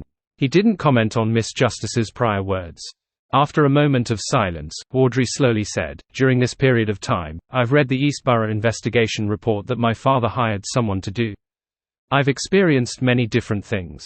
Before the war, many of the poor people, workers, and farmers have lived lives that are as difficult as the lives today. They've been in constant hunger and pain. The changes to the Poor Law, and the strict laws about the working hours and environment, has indeed brought about some improvement to the management of the pollution in the air, but just a little. After the war ends, and if we overcome the apocalypse, will such things happen again?" As she spoke, Audrey pursed her lips tightly and fell into silence. Klein could sense Miss Justice's confusion and perplexity. After some deliberation, he didn't say the answer in his heart. He said in a deep voice, "These questions of yours, including what you said about your true thoughts, require you to find the answers yourself. No one can replace you. I can only give you some advice. Go to the fields and take a look at the hard-working farmers. Go to the factories and take a look at the diligent workers. Go to the East District and experience them. Go to the library and read through the past newspapers and other related works." Audrey listened attentively and nodded seriously. "I will try." She immediately stood up and bowed towards the end of the long, mottled table. Although Mr. Fool had left, she believed that he was watching. Just as she was waiting for Mr. Fool to send her back to the real world, the world suddenly said, "Hold on." "Oh." Audrey expressed her curiosity with a nasal grunt. Klein looked at her and conjured a piece of paper. "This is the description of a mythical creature's character and behaviors. I hope you can provide me with some help. Based on this analysis, determine what kind of reactions he will carry out in different situations." "All right." Audrey did not refuse and agreed. After she took the piece of paper and finished reading the content, Klein deliberated and said, "Regarding what you just said, I have another suggestion. There are 2 types of questions that you have. Some of them are indeed very pressing, while the others are not. You can wait for things to calm down and do a deeper investigation. Well, once a person is anxious, they will easily make mistakes. It's best you be clear about the differences. Audrey thought for a moment and nodded solemnly. I understand. After responding, she suddenly laughed. I thought you called me at the last moment to give me your blessings, hoping that I will still love this world after seeing the world as it is. Klein was first taken aback before he asked with a smile, You seem to have read a lot of Emperor Rozel's novels. He's an outstanding novelist and also a very complicated and contradictory person, Audrey said with a faint smile. Klein nodded indiscernibly and spoke slowly. If I wanted to give you my blessings, I wouldn't have said that. I would have said, I hope that you will still love your family and friends after seeing him as they are. Audrey was taken aback as her lips quivered, as though she was repeating the words. After a few seconds, she closed her eyes and said with a slightly hoarse voice, Thank you. Sonia C. In the waters of the Rorstad archipelago. The Blue Avenger led a pirate fleet through the battlefield that was ravaged by war. Suddenly, a huge fireball flew over from nowhere. Intertwined silver beams split apart the surface of the sea, creating a passageway that didn't originally exist. Surrounded by the massive waves on both sides, it pointed straight at the Blue Avenger. Alger Wilson, who was standing at the bow, raised his right hand without a change in expression when he saw this scene. A violent hurricane suddenly appeared, sweeping up the azure blue seawater and curling up the silver rays, like a long snake that shot into the sky, colliding with the huge fireball. Boom! The water splashed down like rain. Alger immediately locked onto a battleship, opened his mouth, and let out an angry roar. With a boom, the boat was suddenly lifted into the air by a ferocious wave. Taking advantage of this opportunity, the Blue Avenger's cannons automatically fired as a series of salvos echoed continuously. Realizing that the Beyonder on the other party's warship was trying to use the force of the fireball's detonation to allow the ship to drift sideways, Alger suddenly pulled down his right hand. A thick bolt of silver lightning struck down, charring the Beyonder's body as he constantly convulsed. Boom! Boom! Boom! As artillery shells hit their target, the ship disintegrated in midair. At that instant, Alger felt a little dazed. He couldn't help but look down at his right hand. This is the power of a cataclysmic in terror. Is this how it feels to be a demigod? He sighed in his heart in a somewhat intoxicated manner before quickly snapping back to his senses. He got the Blue Avenger to pursue the enemy. An hour later, the intense sea battle was over. Lowen's side had once again secured the Rorstad archipelago. Alger was in a rather good mood. After returning to the port on the Blue Avenger, he called the sailors down and headed for one of the few bars that still remained open for business. Lowen had already issued an alcohol ban during wartime as a way to add to the food rationing efforts. But to sailors, alcohol was indispensable. Therefore, in the area controlled by the Church of the Lord of Storms, the restrictions in this area weren't too strict. Furthermore, the Rorstad archipelago had plenty of produce and there weren't too many people. The shipping lines were under control, so their food supply hadn't been disrupted. After walking for a distance, Alger's gaze suddenly froze. The street in front of him had been hit, and many houses had already collapsed. One of them had a huge crater in a concrete field, while the 4-story building beside it was left in ruins. The smile on Alger's face gradually disappeared. On Monday afternoon, 3 p.m. Backland time, dark red beams of light shot up from both sides of the long bronze table, coagulating into blurry figures. After all the members bowed to Mr. Fool, the gathering's transaction segment began since there weren't any more Rozel diary pages or accumulated questions. Emlyn immediately sat up straight and surveyed the area. Ladies and gentlemen, I have a commission. Which Shaman King do you wish to hunt? Katlia asked according to her understanding of Mr. Moon. Emlyn took 2 seconds to digest her question. He maintained his elegant smile and said, You guessed correctly. Katlia nodded slightly and said, What kind of payment can you provide? Emlyn was once again at a loss for words, a little embarrassed to say what he had prepared to say. At this moment, the world at the bottom end of the long bronze table suddenly said, You found someone from the Rose School of Thought Temperance faction to cooperate with. Emlyn heaved a sigh of relief. That's right. Then I can take on this commission. As this was related to Miss Messenger, Miss Sharon, and marriage, Klein controlled the world to take the initiative to accept the mission. Of course, this requires a certain medium. Without waiting for Emlyn to respond, he made Gairman Sparrow look at Miss Magician. Make some preparations in advance. ? Fors, who had been watching the entire thing play out like a performance, wore a blank look on her face. Report chapter. Seeing that Miss Magician had yet to react, Klein made the world add, "You don't need to be there. Just summon my historical projection in advance." "All right." Fors nodded hurriedly. At that moment, because Gehrman Sparrow had accepted his mission, Emlyn clearly relaxed.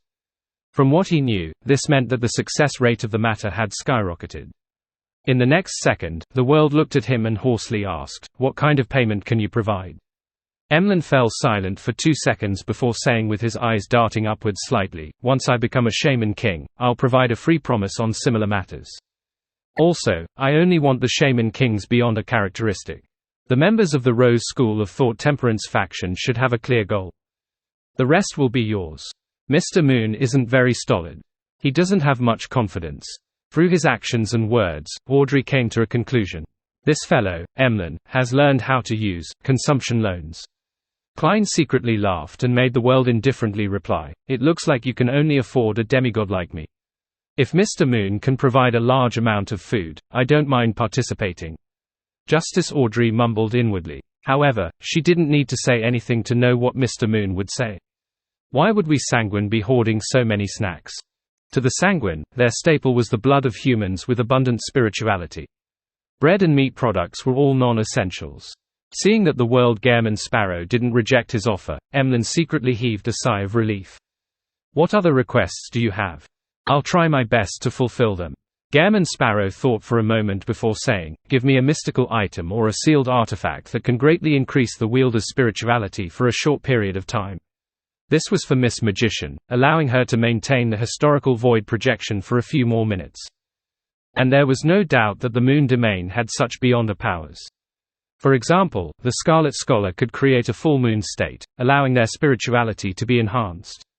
Phew! Emlyn quickly nodded. "All right, no problem." Seeing that the human and vampire had come to an agreement, Fors hurriedly raised her hand and said, "No full moon."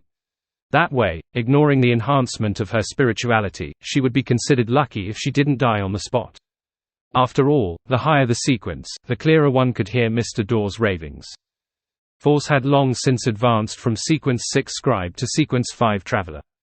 Emlyn also knew about Miss Magician's full moon curse, so he had no questions about it. He acknowledged tersely, indicating that he had taken note. At this moment, Alger, who was listening to the completed transaction beside him, said in thought, "Although the Beyonders of the Rose School of Thought are easily controlled by their emotions and instincts, this didn't mean that their brains had already disappeared along with their zombification. Even if they're gone, they still have members of the Moon Domain. Since the demigods were directly involved in the Southern Continent's war and have exposed their locations, they wouldn't dismiss the possibility of an attack from the Sanguine and Temperance faction. I believe there's a high chance of them laying a trap." "That's right," Leonard echoed. "Many dossiers indicate that, although the Beyonders of the Rose School of Thought are well known for indulging themselves in bloodshed, cruelty, and desires, they still act very meticulously. Their actions show certain cunningness and sinisterness." Zio glanced at her friend and said, "I encountered a supernatural incident involving the Rose School of Thought 2 months ago. The target was obviously deceived and fell into a trap." The world Gehrman Sparrow listened attentively before scoffing. He then said to Emlyn, "Which Shaman King is your target?" Emlyn didn't hide anything. The Shaman King who led the natives from East Balam's North Elite County to attack the Loans' main colonial city. Upon hearing this, a thought flashed across Klein's mind. The Mother Tree of Desire doesn't seem to want the goddess to control the uniqueness of the death pathway. She was driving the natives and using the war to waver the fundamental faith of the Church of Evernite in the Southern Continent. As this thought flashed through his mind, he made the world Gehrman Sparrow look at Emlyn and chuckle. "Then my target will be another Shaman King. This has nothing to do with your operation." There was no need for him to be too direct. Emlyn, Catlia, and company quickly understood his plan. This was a simple plan. Gehrman Sparrow hunted another Shaman King and took the initiative to step into a trap to attract the hidden forces of the Rose School of Thought. And at that moment, the Moon and the Rose School of Thought's Temperance faction would take the opportunity to attack the real target. "Isn't this too dangerous?" Emlyn subconsciously replied. The danger was of course directed to Gehrman Sparrow, who would be walking into a trap. The world Gehrman Sparrow replied very calmly, "It will just be a historical projection. If he dies, so be it. Upon hearing such an answer, Emlyn, Leonard, and the other members of the Tarot Club were at a loss as to what expression to show as a response. It was unknown if they should reflect on the fact that Sequence 3 demigods were different, or be envious that scholars of yore had such beyonder powers. Klein continued to let the world speak. If the Rose School of Thought has any doubts about my sudden attack, and only divert a portion of their strength to stop me so as to still maintain a relatively complete trap, then I will try to hunt that Shaman King seriously and turn the false target into the true target. After all you want is the corresponding items. You don't care who the original owner is. A simple but effective plan. The key point is that Gehrman Sparrow has to have a strength that exceeds his limits, one that can put up resistance even when facing an angel. Audrey learned from him seriously and evaluated this inwardly. Emlyn no longer had any doubts. After some thought, he said, before the official operation, I need to meet with the members of the Rose School of Thought Temperance faction to finalize the details. The World Gehrman Sparrow nodded and said, make arrangements for it. After the exchange, Klein made the world conjure a paper stack and distributed it to the members of the Tarot Club. Some existences and I will be dealing with a mythical creature. You can raise your opinion and share your thoughts. The piece of paper was written with the character and actions of the dark demonic wolf, Kotar, as well as the various analysis Miss Justice had made. He hoped that he could find inspiration through different people with the different personalities and knowledge. Mythical creature. The world has set his sights on mythical creatures. Alger, who had been much quieter than usual, couldn't help but look at the bottom end of the long bronze table. Although he was already mentally prepared for this, he felt that he wouldn't be surprised even if the World Gehrman Sparrow suddenly called himself an angel. However, when he realized that the other party was really targeting a mythical creature, he couldn't help but feel a little shocked and perturbed. Katlia had similar feelings as well, but she immediately recalled the Snake of Fate, the Death Consul, and the Ancient Bane. This matched the Gehrman Sparrow's words of some existences. It was very normal for 3 angels and a Sequence 3 blessed to hunt a mythical creature. One by one, they retracted their gazes from the bottom end of the long, mottled table, and they began reading the information in their hands seriously. At this moment, as they weren't involved in the commission or involved in a transaction, nor were they sharing information, yet, the members of the Tarot Club had a baffling feeling of working together for one common goal. They felt like they were starting to feel like an organization. After reading the contents, Alger was the first to speak. According to Miss Justice's analysis, no bait will trap that paranoid mythical creature. It will only push him to escape further. Under the situation of him, suspected to wield a Sequence 1 beyond a characteristic, he really doesn't need to chase after other things. Advancing himself is the most important thing at hand. If you want to deal with him, we can only consider it from this point of view. Upon hearing this, Zio said from a professional point of view, but this mythical creature is very cautious. He doesn't leave any clues behind. And according to the intel, the location he can use to prepare for the Sequence 1 ritual isn't actually restricted in an environment like the Forsaken Land of the Gods. Yes, there are too many monsters for him to use. Derek confirmed what Misjudgment had said. There was silence immediately. Leonard thought for a moment and said, can we rely on the law of beyonder characteristics convergence? As he spoke, he looked at Klein Moretti. That mythical creature seems to be from the same pathway as you. Just relying on the effect that comes from the convergence of beyonder characteristic at this level to chance upon this mythical creature might take a year or 2, perhaps even longer. Furthermore, the other party is a complete mythical creature. He has the ability to cause some interference. Klein overruled Leonard's suggestion. Of course, if he augmented the power of Sephira Castle onto himself, he might be able to meet the dark demonic wolf the next time he used the Staff of the Stars as random teleportation. However, the problem was that if that happened, the chances of a coincidental encounter with Amon would be much, much higher. This was the standard way of knocking on death's door. After hearing everyone's discussion, Katlia said in thought, according to what the Queen found taboo, can we use this mythical creature's honorific name to establish a connection? If the dark demonic wolf hadn't been tracked by Amon in the past, that might have been possible. But now, what can be thought must have been thought of by Amon. Under such circumstances, the fact that the dark demonic wolf hasn't perished implies that he is wary of such matters. The World Gehrman Sparrow slowly shook his head. With his paranoid character, he definitely wouldn't respond automatically. Just as he said that, he suddenly had an idea. Not receiving a response from the dark demonic wolf didn't mean that he wouldn't pay attention to the corresponding prayer light. As he had personal experience, Klein placed himself in the shoes of the dark demonic wolf and pondered. Usually, he would shut down the automatic prayer response to prevent an enemy from using the feedback to establish a connection and lock onto his position. Under this premise, to receive a sudden prayer from a stranger would no doubt lead to him relying on the corresponding point of light to observe the supplicant and grasp more information. This allowed him to make preparations for what might happen in the future. If the person chanting the honorific name was a powerful existence like Amen or someone relatively more familiar, it would be best to destroy that point of light immediately. However, if the person was a stranger, under such a situation where he was completely safe, he would monitor him for a long period of time to understand the exact situation and see if there was a need for a counterattack. It was something that every rational creature would most likely do. At the very least, Klein would do so. The essence of this matter was that non-mythical creatures were marked by high-level existences. They could die in a baffling and tragic manner at any moment. To the supplicant, this was equivalent to suicide or something even more terrifying. To the dark demonic wolf, it was only a positive outcome, nothing negative. At the beginning, the suspicious dark demonic wolf would definitely suspect that there was a conspiracy. He wouldn't dare to establish a connection and influence Klein from a distance. However, with the passage of time, as the observations deepened and a confirmation was made that the other party was a non-angel weakling who possessed the aura of Sephira Castle with signs of being unprepared, he would definitely find an opportunity to attack from afar.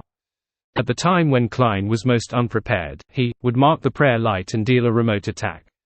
This aligned with Klein's previous conclusion about his advantage that Klein, I'm very weak. The only problem with this plan was that the initiative was completely in the hands of the dark demonic wolf. Everything Klein did would be monitored, and there was no way to prepare ahead of time. Once the other party tried to exert his influence on him, he would not be able to fight back and wouldn't be spared. By doing so, I would successfully bait the prey, but kill the hunter as a result. It's meaningless. Yet, if I don't place myself in such a passive position, it will be difficult to bait an angel of the seer pathway, the paranoid demonic wolf. This is something that a marionette or others cannot do in my stead. If only I can be certain that the dark demonic wolf wouldn't rashly attack remotely because of his paranoia and will only choose to monitor and observe. Thoughts raced through Klein's mind as he sought out the possibilities amongst numerous impossibilities. With regards to this, he could only sigh inwardly, feeling regretful for not being an angel from the spectator pathway. According to his assumptions, the angels of the spectator pathway would more or less have some special characteristics of, the more others know about you, the more you understand them. When the dark demonic wolf monitored him closely through prayer light and ended up carefully observing an angel from the spectator pathway, his position would undoubtedly be exposed to the other party. Unfortunately, I'm not. Besides, the spectator pathway's sequence 2 might not be able to do so. I can only be certain that a sequence 1 has this special trait. Summoning 008 from the fog of history. No, let's not talk about whether I can summon that quill without Grozel's travels. Even if I successfully create a projection, the quill is a quill while I am still myself. The dark demonic wolf's understanding of me doesn't make 008 do the reverse. Also, I can only use it for a mere 2 minutes. It wouldn't be enough to sense anything. It can be used as supplementary to the plan, writing the development I wish to see happen, making the dark demonic wolf's choice appear reasonable so as to eliminate uncertain elements. Klein considered for a long while, but he failed to find a suitable plan to bait his prey. Apart from feeling regretful that he wasn't a sequence 1 angel of the spectator pathway, he had also thought of the cosmos. Just learning of it would result in corruption from the cosmos. If I had the nature of the cosmos, then after the dark demonic wolf uses the prayer point of light to monitor me, he would be corrupted, allowing me to lock onto his position. However, the cosmos's nature is higher than that of an angel. How could I have it? I keep feeling like I've forgotten something. Klein made the world Gehrman Sparrow shake his head indiscernibly as he surveyed the area. There's no need to discuss the answer now. You can go back and communicate with the right person with suitable methods. He focused his attention on the star Leonard and the hermit Katlia, hoping that they would be able to get advice from the existences that were more experienced, such as Palais Zoroast and Queen Mystic Bernadette. As for himself, he would return to Backland with the aid of the historical projection. He would seek advice from Miss Messenger, Will Orsepton, and the ascetic, Ariana. This is what it means to seek the opinions of angels or quasi-angels before making a major decision. Klein made a self-deprecatory comment. When Leonard and Katlia heard that, they nodded in unison. All right. Following that, the members of the Tarot Club began discussing the situations of the various battlefields until the end of the gathering.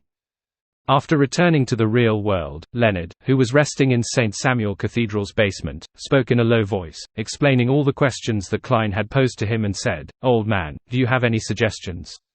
This is him trying to obtain the miracle invoker beyond a characteristic left behind in the forsaken land of the gods. Pale Zoroast was first enlightened before he chuckled. Tell your former colleague that there's no way he can resolve this matter himself. I only have one suggestion. That is to seek help from the fool. Leonard knew Old Man's character very well. He hurriedly asked, "Is this really the only suggestion?" Pale Zoroast harumphed and said, "That's a mythical creature that even Aemon can't capture. It's possible only by relying on the fool's help." Only then did Leonard nod and sigh. It seems that's the only way. 2 days later, 2 minutes before the meeting time that the moon Emlyn had agreed to meet Marriage. Fors sat on a reclining chair beside the fireplace and listened to the commotion on the second floor. She cast her gaze at her friend, Zio. If the war continues, Backland will definitely suffer more attacks. Are you really not going to evacuate your mother and brother to the surrounding villages? Zio's short, light blonde hair was parted in an asymmetrical fashion and was neatly combed. Compared to last year, she looked more serious and had the bearing of an adjudicator. She was like a high-ranking knight leading an order of knights. She hesitantly said, "The population in the surrounding villages has reached its limit. Besides, I can still get enough food from Mi-9 now." Having said that, she paused and said, "If the flames of war really reach Backland, take them, traveling, to Intis and Finapotter. It seems that's the only way." Just as Fors was about to mention the matter of her buying food in Intis a few days ago, she suddenly heard the alarm ring. She shivered and suddenly sat up straight. She stretched out her right hand, which was wearing a red string, and grabbed into the air. Her arm sank as she pulled out Gehrman Sparrow, who was wearing a silk top hat and a black trench coat without glasses. The cold adventurer's eyes rolled and gained consciousness, reducing the amount of spirituality that Miss Magician had to expend. He nodded gently as he made the glove on his left hand become transparent. In less than a second, Gehrman Sparrow teleported away and disappeared from Fors and Zio's rented apartment. Fors was stunned for a moment before the corners of her mouth twitched slightly. She turned to Zio and said, "I think I'm just a tool." The sky was already dark, but the street lamps weren't lit up. Only the crimson moon illuminated the entire city. When Klein arrived at the agreed-upon place, he looked around and saw the unusually cold streets, the burning marks on the walls, and the collapsed buildings not far away for a few seconds. Just based on what he saw, Backland was desolate and dilapidated. It even had the smell of gunpowder wafting through the city. At this moment, Emlyn White walked out of an alley and nodded at the crazy adventurer. According to Gehrman Sparrow's instructions, he didn't say a word or bow. To prevent any delay in whatever precious time Gehrman Sparrow had, he led him to a nearby house and knocked on the door rhythmically. With a creak, the door opened automatically, revealing a dark environment blanketed with faint moonlight. The moment Emlyn and Klein entered, they saw the white shirt and black-vested Marriage sitting on the sofa. The door behind them seemed to have a life of its own as it slammed to a close. After taking a glance at him, Emlyn smiled and pointed at him. "This is my partner, Mr. Gehrman Sparrow." Just as he finished speaking, he suddenly realized that the way Marriage looked at him was even odder, as though he was examining an idiot. "Long time no see." Marriage immediately stood up, pressed his hand to his chest, and bowed at Sherlock Moriarty.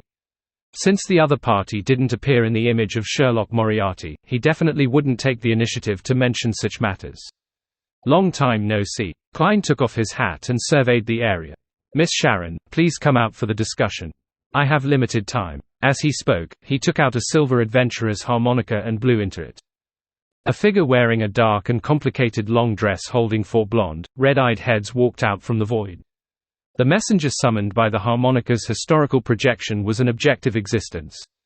It didn't increase the spirituality burden of Fors. At the same time, Marriage nodded and said, "All right." He cast his gaze on the high stool on the other side of the room. Emlyn looked at the wraith in a daze, then at Gehrman Sparrow and the spirit world creature he summoned. For some reason, he felt like he had been ostracized and didn't belong here. And on that high stool, a figure quickly outlined itself. Her skin was fair like a doll, and she wore an exquisite black regal dress and a small bonnet of the same color. Her blonde hair and blue eyes were slightly pale in color. Emlyn subconsciously looked at the high stool on the other side of the room, and saw the exquisite doll. His eyes immediately revealed a look of amazement, admiration, ardor, and other mixed emotions. He opened his mouth and almost blurted out the question of where he could buy such a doll and who was the master behind this piece of work. However, he was already an adult and had experienced plenty of things. He knew that bringing up such a question was very impolite, so he planned to find an opportunity to ask after the discussion on serious matters were finished. Sharon frowned indiscernibly as her body floated up. She bowed at Rionette Tinnicker and Sherlock Moriarty. "There's no need for small talk," Klein said simply. "Our initial plan is this." He shared how he would let his historical projection take the initiative to step into a trap to attract the attention of the Rose School of Thought and described it in detail. Sharon with her black bonnet listened quietly and said with a slightly ethereal voice, "They might not fall for it. After realizing that you are the attacker, that Shaman King will likely choose to retreat under the protection of sealed artifacts or angels. This way, it could only implicate a portion of the Rose School of Thought's strength." Without waiting for Klein and Emlyn to respond, Rionette Tinniker's four heads opened their mouths and said at a faster pace, "Their main target should likely be me." Emlyn was a little lost hearing this, but he could roughly tell that the spirit world creature that Gehrman Sparrow had summoned had quite a status. Furthermore, it had a deep relationship with the Rose School of Thought's Temperance faction. "That's right. Even if the Mother Tree thinks highly of me, the setup would most likely attract Miss Messenger." After a moment of silence, Klein gave an addendum, "Madam, you and I will attack the other Shaman King in the form of historical void projections." Gehrman Sparrow is very respectful towards this spirit world creature. Just as this thought flashed through Emlyn's mind, he saw the 8 eyes on the 4 heads sweep at him. He shivered and instinctively joined in the discussion. Can this fool those from the Rose School of Thought? Since Klein had suggested that, he must have thought of a corresponding solution. "I have an item that can be lent to Miss Tinnicker." Having said that, he looked at Rionette Tinnicker and said, "That item can mimic the Beyonder powers that surface in your mind.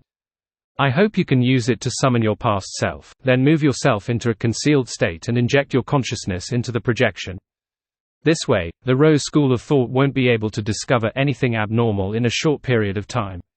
It's very likely that they will fall for it and gather all their strength to surround and kill you and me, allowing Miss Sharon and Emlyn to find a chance to launch a surprise attack. If they're more cautious than I thought." Klein paused for a moment before revealing a smile. "In that short period of time, if you join forces with me in your peak condition, there is a chance of killing the Shaman King despite him being under the protection of a sealed artifact. Now, the main point is, do you know enough about the Beyonder powers to summon historical void projections, as well as entering into a concealed state? I can demonstrate the former to you, but I will think of a way for the latter." Rionette Tinniker's 4 heads shook up and down at the same time. "I can, no problem, that's the general gist of it. You can confirm the details in the next few days." Klein silently estimated the time, as if he made his delivery succinct. Sharon nodded indiscernibly and said, "The most important thing is intel. Teacher can provide a portion of it. The rest can be obtained through magic mirror divination." Marich echoed, "I remember the symbol you drew back then." She also remembered that the question posed by the hidden existence didn't violate much of her privacy, and didn't bring about too much shame. Emlyn thought for a moment and carefully asked, "How do we communicate on both sides? If we can't grasp the timing accurately, the plan will definitely fail." The Blood Clan's Oath of Rose was unable to transmit what they saw and heard at such a great distance. Sharon glanced at Rionette Tinnicker and said, "Teacher's main body can stay on our side. 10 seconds after she enters a concealed state, we will take action. Once she exits the concealed state, we will immediately leave regardless of whether we succeed." Emlyn jumped in fright as he instinctively turned his head to look at Gehrman Sparrow. He remembered very clearly that she was summoned by Mr. World. How terrifying. Emlyn didn't know if he was referring to the spirit world creature or Gehrman Sparrow. "After the intelligence gathering is done, you can communicate again." Seeing that it was almost time, Klein took off his hat and bade farewell. Emlyn's lips quivered, but he didn't ask anything in the end. He followed Gehrman Sparrow out of the house where Sharon and Marich were. Miss Messenger actually didn't ask for any gold coins. This is because I'm helping her. If she really wants payment, all the gold coins I have are historical projections. I can only rely on Emlyn. I have to say, the bangle of spirituality that Emlyn provided to Miss Magician has pretty good effects. On the one hand, it can strengthen Miss Magician's spirituality, and on the other hand, it can speed up her spirituality recovery, allowing her to last this long. Just as the thoughts ran through Klein's mind, he heard Emlyn asked in puzzlement, "That ma'am, Miss Sharon is a sequence 4 demigod of the mutant pathway." "That's right. The potion's name is Puppet," Klein kindly informed him. Emlyn was instantly enlightened as he fell silent for 2 seconds before saying with a complicated expression, "If only she didn't speak or move, then she would be perfect."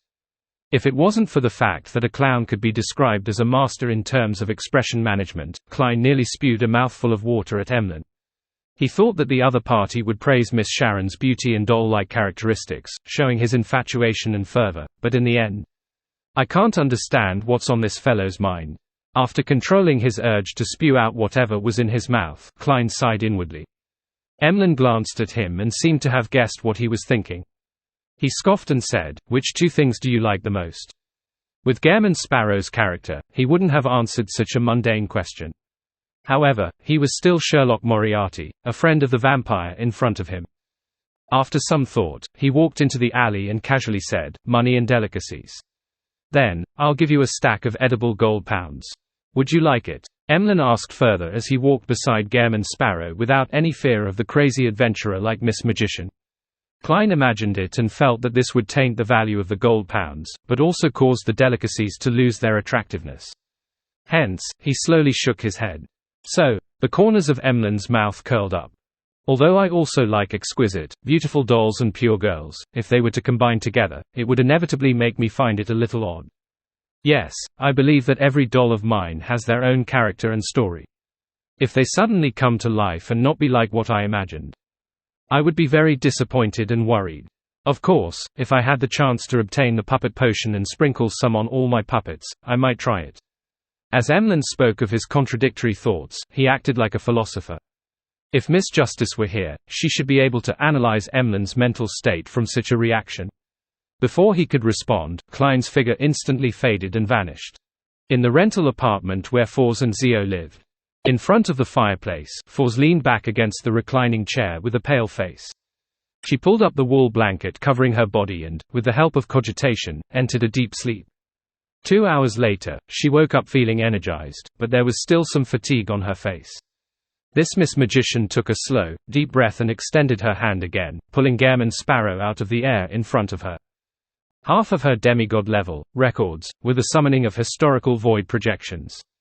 Klein glanced at her. This time, without even nodding his head, he directly teleported out of the house and entered an empty room in a hotel.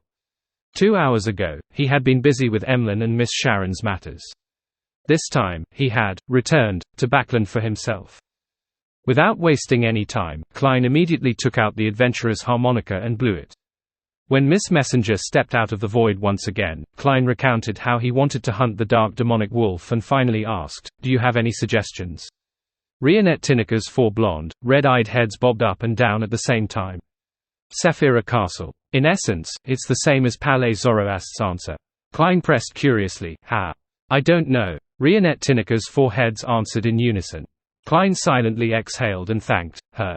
"Sorry to trouble you. You can leave now." The blonde, red-eyed heads held by Rionette Tinniker immediately replied, "Bill, records, for 1351. September, for Gairman. Darrow, owes me 1 gold coin." With that said, she turned transparent and returned to the spirit world.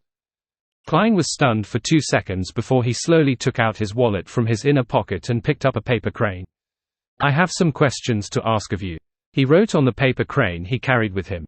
After doing all of this, Klein lay on the bed and fell asleep. In the hazy dream world, he once again saw Will Orsepton, who was lying in a black pram and wrapped in silver silk. "You're already over a year old. Do you still think you're a baby that's a few months old?" Pretending that he didn't see him sucking his fingers, Klein quickly described his conundrum. The plump Will Orsepton retracted his thumb and sized up Klein. "Isn't the answer obvious?" Klein was pleasantly surprised and puzzled. Will Orsepton smiled and said, "You must have been eating too few desserts recently, causing your memory to be bad.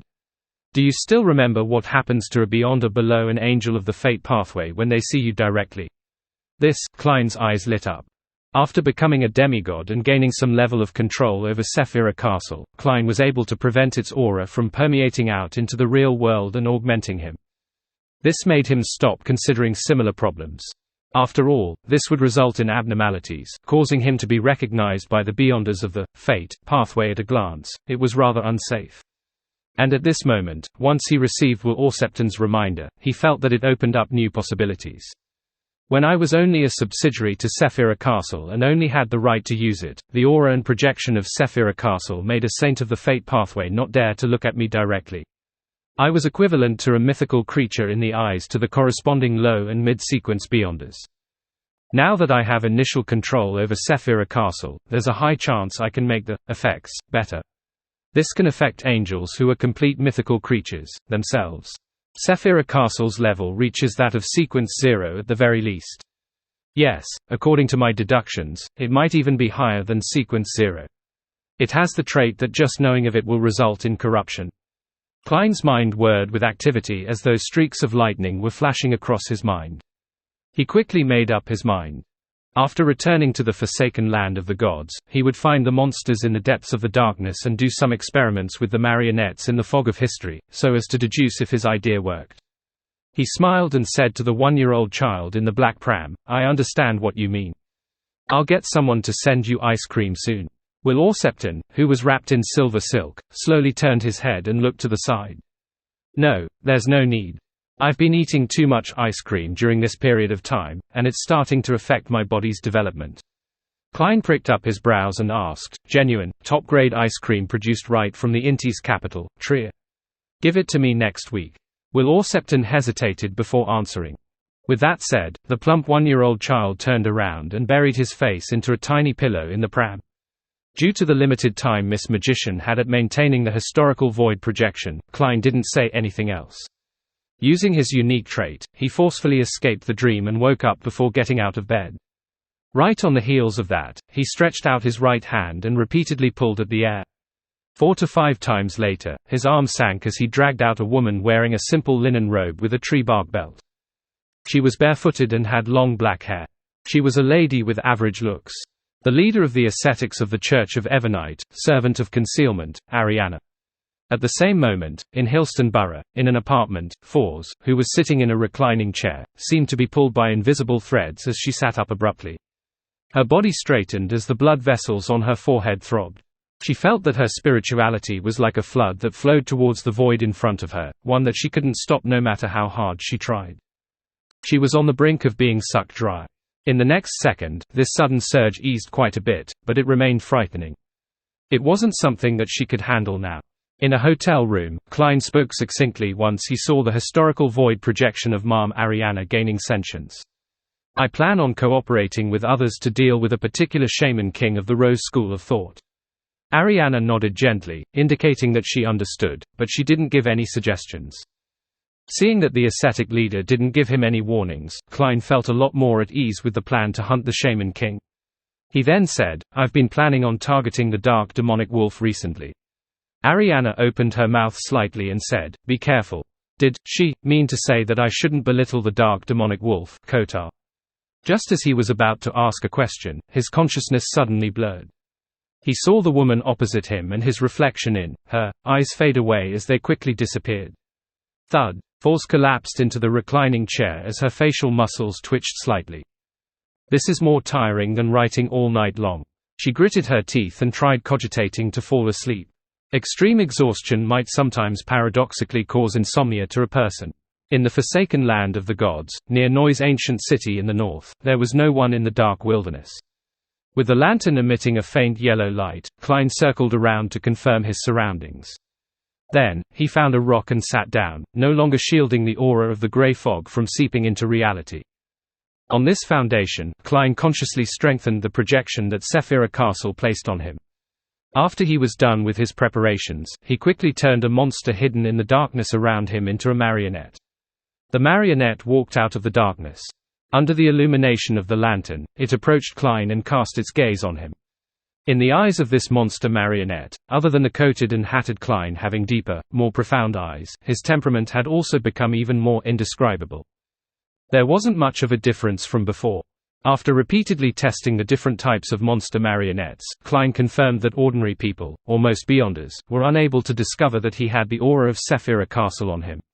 Following that, he reached out with his right hand and pulled out his body from half a day ago.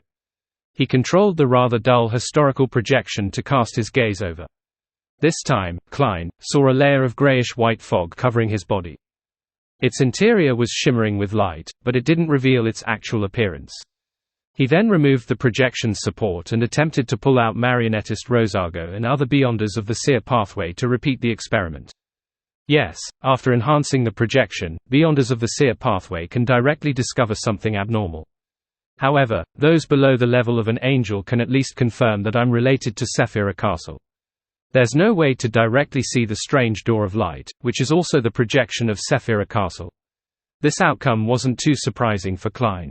He took a deep breath and, after preparing himself to rescue himself, he raised his hand and pulled out Winner Enony from back when he hadn't been his marionette for long. Enony raised his head bit by bit, and his eyes gradually reflected Klein's figure. There was a faint grey fog that emanated outwards. Deep in the fog, transparent or translucent twisted maggots were clustered around countless spherical lights. The spherical lights formed a door of light that was dyed bluish-black. The door of light was much clearer than before as it appeared even more textured. At the same time, its shape changed as it extended even higher up. This made it look like a tall and thin, brilliant figure. And the grayish-white fog around it was the figure's hooded robe. The spherical lights constantly flashed, making Klein feel like he was being watched by this deep, mysterious, towering, and terrifying figure with his numerous eyes. With a boom, Klein's head involuntarily tilted back as blood mixed with transparent maggots spurted out of his pores. The worms of spirit fell to the ground as they frantically rolled and struggled. Some of them rapidly dissipated, while some eventually calmed down before crawling back into his body and into his pores. Man, it's much better than directly losing consciousness and suffering memory loss the last time. Klein rubbed his temples and sighed silently. Enony, who was standing in front of him, had already vanished because of the impact that Klein had received. Unable to maintain the historical void projection, Enony vanished. This was also one of the reasons why Klein didn't suffer too much damage this time. Without Winner Enony, he was unable to see the mutated strange door of light. This reduced the continuous assault on his senses. After 2 seconds, Klein entered the fog of history, took 4 steps counterclockwise, and went above the grey fog. Looking at the faint dark glow rising from his body and melting away, Klein finally heaved a sigh of relief and gave a self-deprecating laugh. I nearly corrupted and corroded myself. In the future, I'll use Rosago and the other Beyonders of the Seer pathway to do additional experiments. If there's no direct assault, I need to confirm if there will be a reverse corruption from Sephira Castle's projection with the increase in observation time. The southern continent, East Balam, Faltech City that was under attack. Under the illumination of the crimson moon, the Loan soldiers hiding behind a simple shelter took turns to rest to recover their energy. Their faces were black and covered with traces of gunpowder. Occasionally, someone would wake up and take out some dried tobacco leaves and casually roll it. Then, they would use the remaining matchstick to light it up and bring it to their mouths to suck deeply at it. In turn, their eyes exuded mostly numbness and blankness. When the soldiers guarding this line of defense smelled the tobacco, they instinctively sniffed and looked over.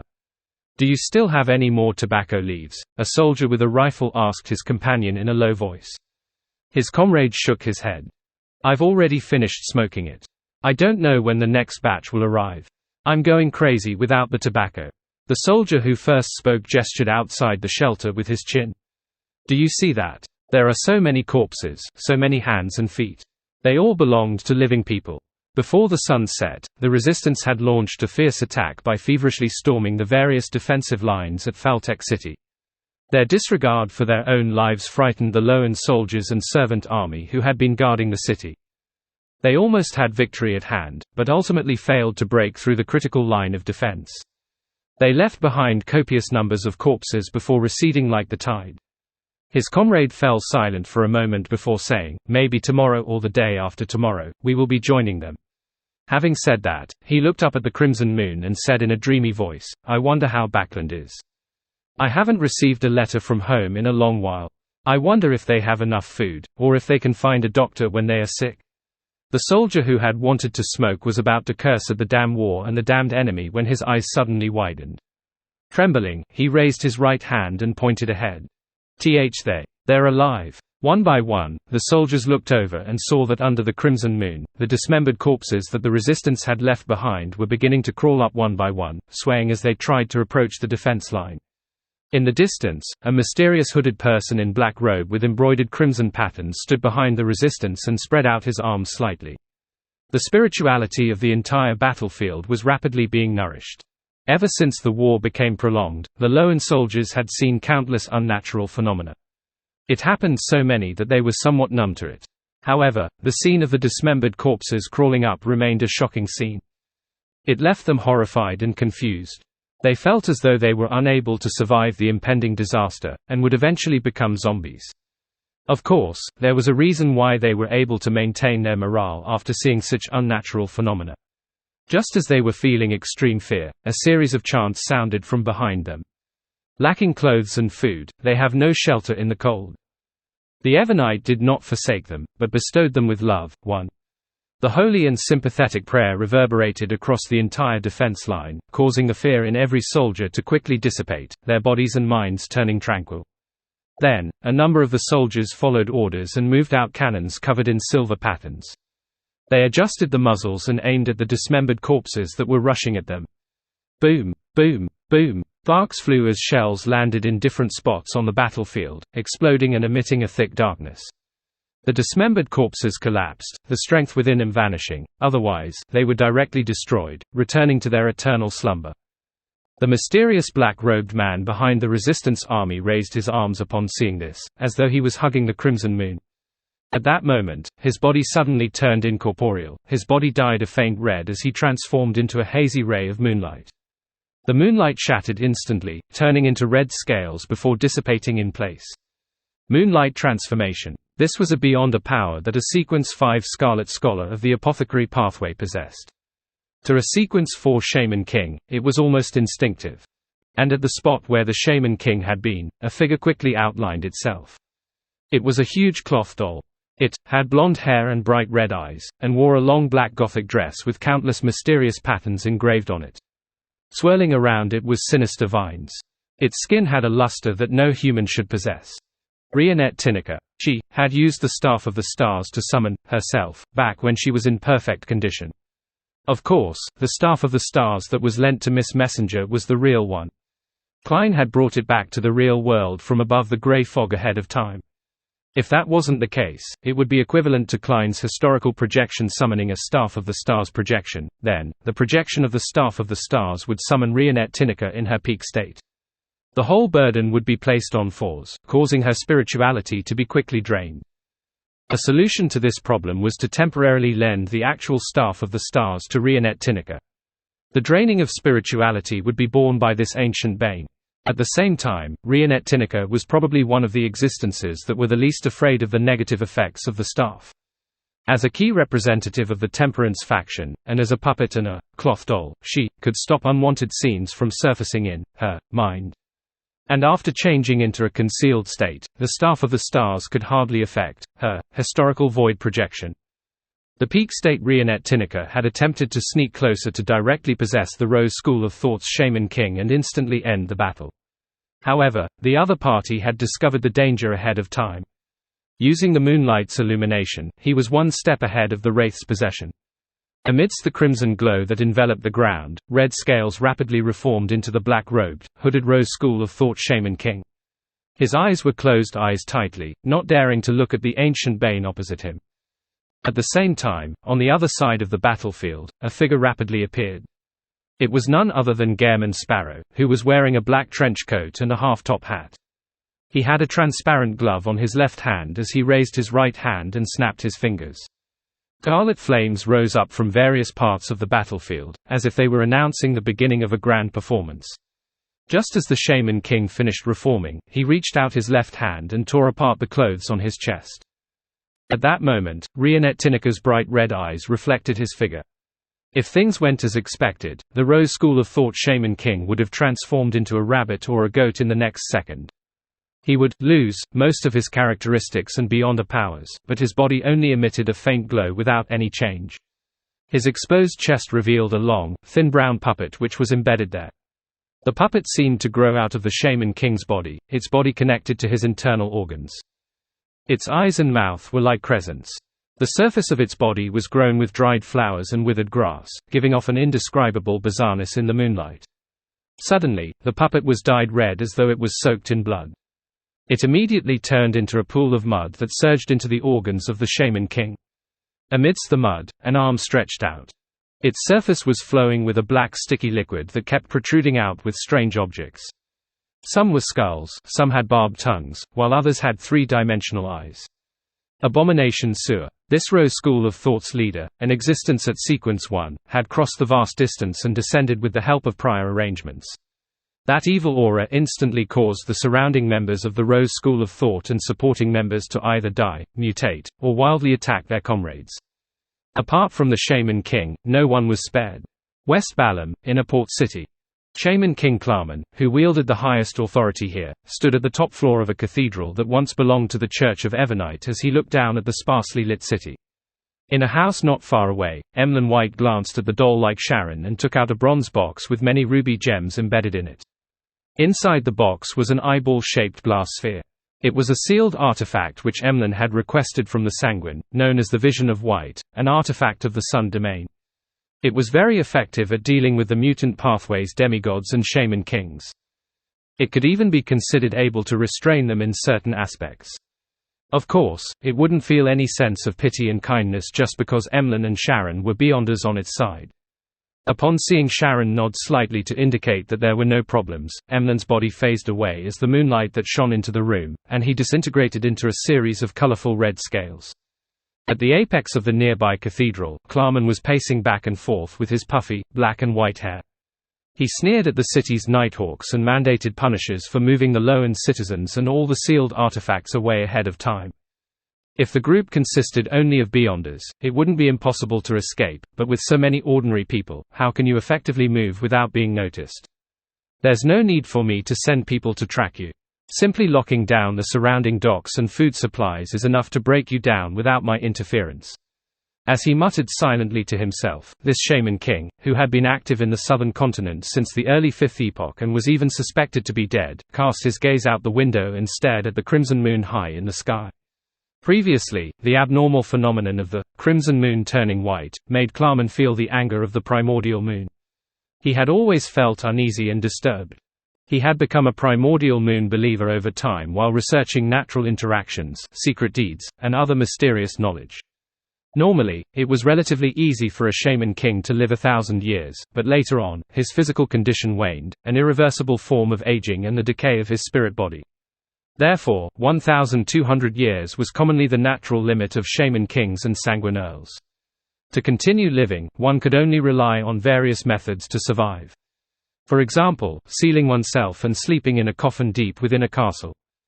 Klarman was nearly 1,400 years old and still brimming with energy. He didn't need to limit his movements, because he had received the primordial moon's blessings. This was also the reason why he had disappeared for so many years. Later on, he received a revelation from the primordial moon and joined the Rose school of thought. In this aspect, Klarman always had his suspicions. Sometimes, he believed that the Mother Tree of Desire and the primordial moon were one entity. They were different sides of the same great existence. Yet, there were other times when he felt that the Mother Tree of Desire and the primordial moon were not only different, but there was also a deep conflict between them. This resulted in the primordial moon believers not getting enough attention when they later joined the Rose school of thought. Apart from receiving some bestowments in the form of items, they were placed in non-critical positions. Just as Klarman was focused on sensing the crimson moon in an attempt to gain a revelation, the crimson moonlight that fell onto the cathedral's bell tower had pure red scales of light appear as they gathered together. It then manifested into Emlyn White, who wore a tuxedo and a bow tie. Behind this Sanguine, a thick black gas emanated, forming a pair of illusory bat wings. Emlyn had already consumed the corresponding potion to remove his scent and spirituality fluctuations, allowing him to approach his target in secret. Of course, he was up against a demigod, a Sequence 4 demigod of the same pathway. Even if he was fully prepared, he didn't dare get too close, or else he would easily be discovered. Looking at the window where Shaman King Klarman was, he examined the projection on the glass for a second. Emlyn White opened the bronze box with the rubies embedded in it, and he used his black velvet-gloved left hand to pick up the vision of White. His expression twisted as he experienced the pain that came from being exposed to the blazing sun. Suppressing the pain, Emlyn pushed the eyeball-shaped glass sphere to his right eye. All the buildings in front of him had suddenly disappeared from his vision, leaving only shadows of cold, crimson, or fallen evil. Among them, there was a figure that was like a huge black whirlpool that was crazily devouring the light around it, causing his body to become distorted. This was Emlyn's target, the ancient Shaman King, Klarman. A ray of light immediately lit up, condensing into a scorching, blinding light. It shot out from the vision of White and went straight for the figure behind the glass window. The blinding white beam penetrated the glass window and landed on Shaman King Klarman. It then burst into an intense light, melting away all the undead, darkness, and evil. Klarman's figure burned with a white flame, as though he was a paper figurine that had been brought near red embers. But it really was a paper figurine, one that seemed to be condensed from the crimson moonlight. The Shaman King's substitute spell, Moon Paper Figurine. As the paper figurine turned to ash, the ancient Shaman King appeared at the top of the cathedral and cast his cold gaze at Emlyn White, who was standing near the bell tower. At that moment, within Klarman's blood-red eyes, it reflected the figure of Sharon, who was wearing a black regal dress and a tiny bonnet. Her body stiffened as if she had lost control of herself. Seeing this, Emlyn didn't hesitate. It was as if he had practiced it 1,000 times before. He aimed his vision of White at the Shaman King's left chest and prepared to activate the Sun Domain's unshadowed spear. As long as this attack struck Klarman's heart, this Shaman King Klarman wouldn't be able to use Moonlight Transformation to resolve it. It would also be difficult for him to recover using an artificial vampire's super recovery abilities. Of course, this would definitely cause more serious damage to Sharon, who had possessed Klarman. However, if they could quickly resolve their target, she was willing to pay the corresponding price. In the previous discussions, Emlyn, Sharon, and Marich had already discussed a few similar plans and had come to a consensus.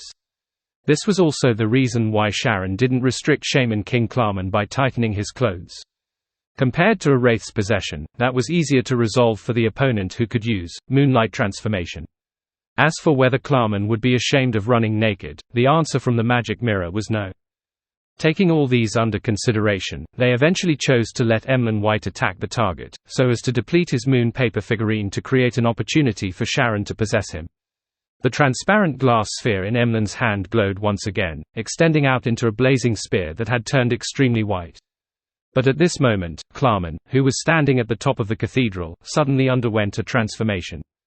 A crack quickly split open in the middle of his forehead, as if there was a blood moon embedded in it. Moonlight surged out like a tidal wave, causing the illusory, blonde, blue-eyed Sharon to float out of his body uncontrollably. Klarman's stiff and slow movements barely restored to normal and, under the radiance of the full moon, he turned into a pool of blood, splitting into countless fragments of light. His figure rapidly took form on another steeple of the cathedral. Clinging closely behind him was Sharon. As for the unshadowed spear that Emlyn had created, it passed through the spot where Klarman was originally standing and flew into the distance, expanding into a miniature sun. The entire port city was illuminated. At the same time, Klarman's right shoulder began to squirm before something tore through his black robe and burrowed out. This was an exquisite male doll. It was only the size of a palm and wore a dark red, gold-patterned tuxedo.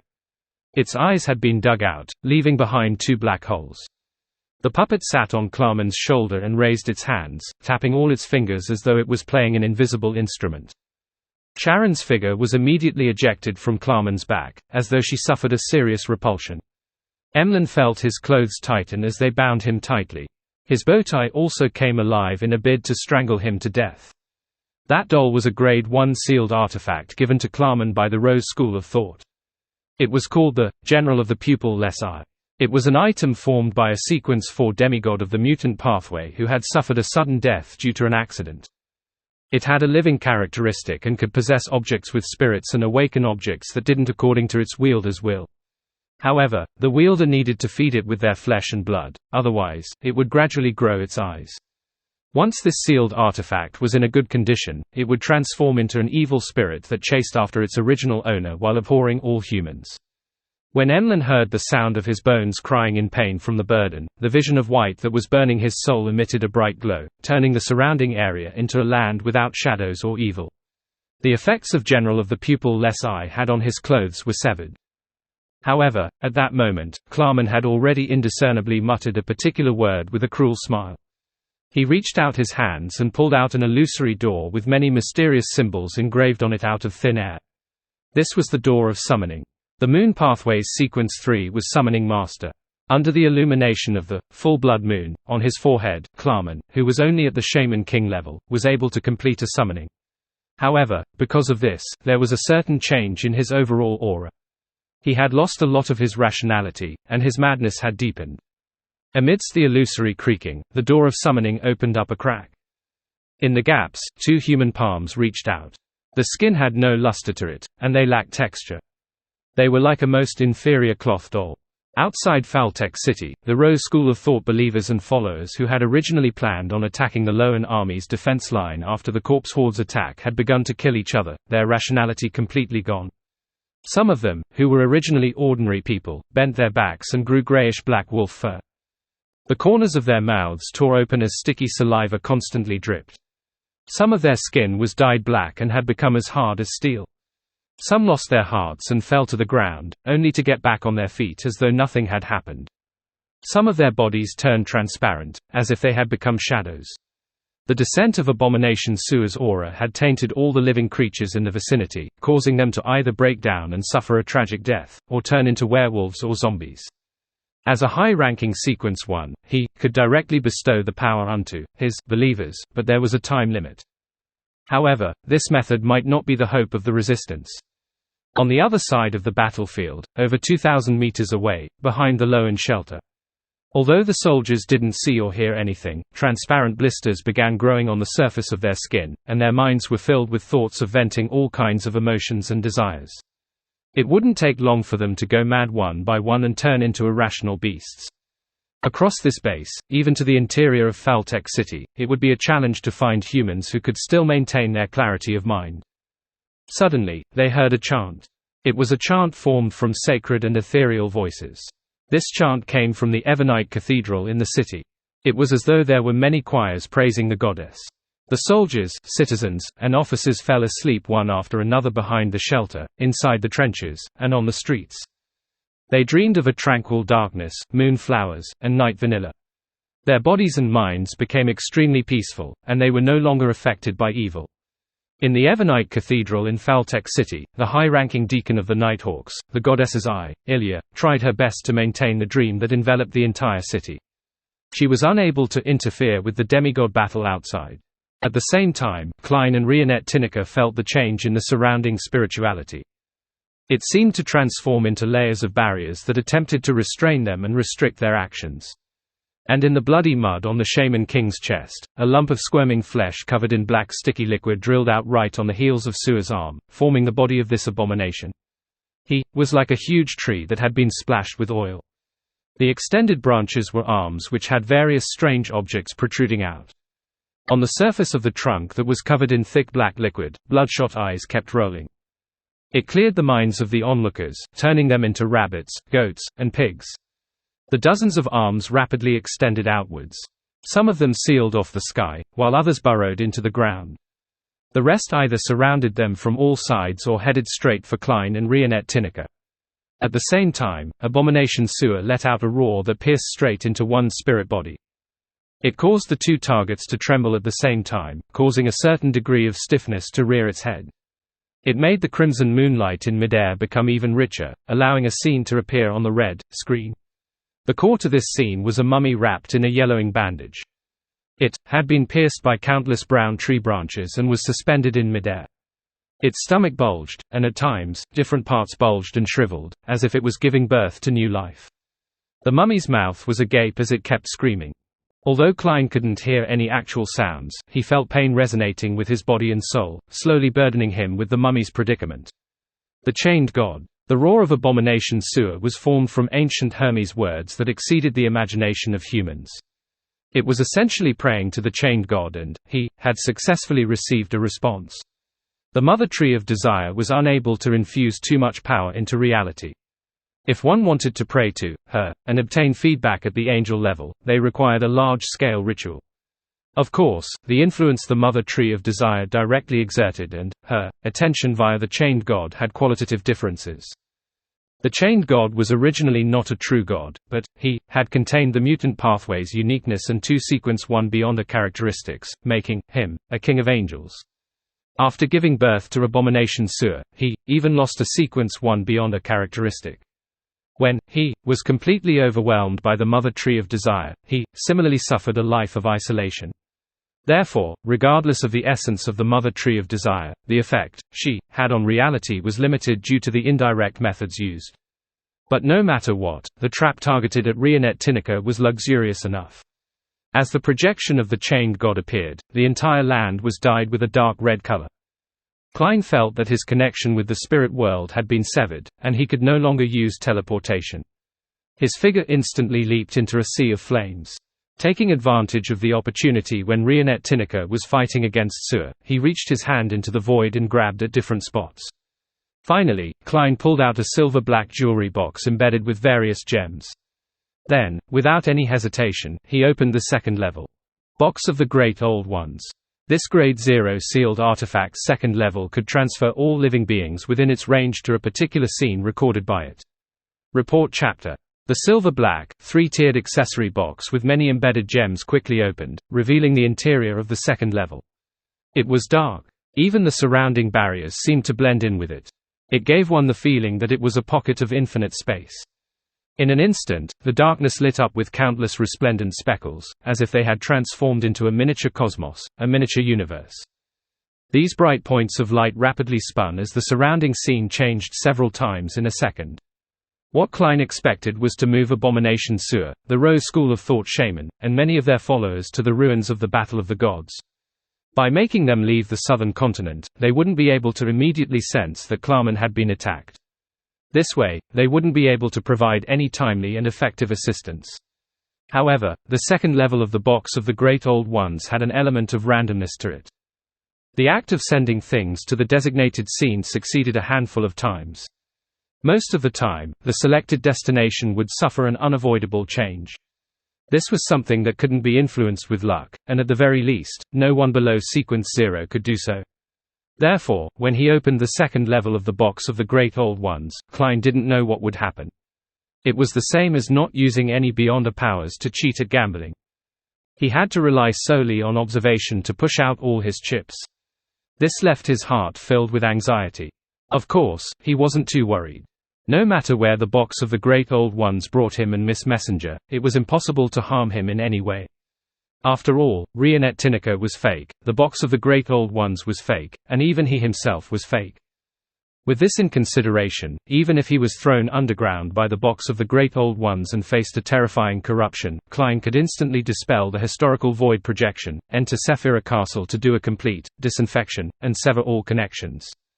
Building on this foundation, he had the ability to help Miss Messenger's main body resist the corruption.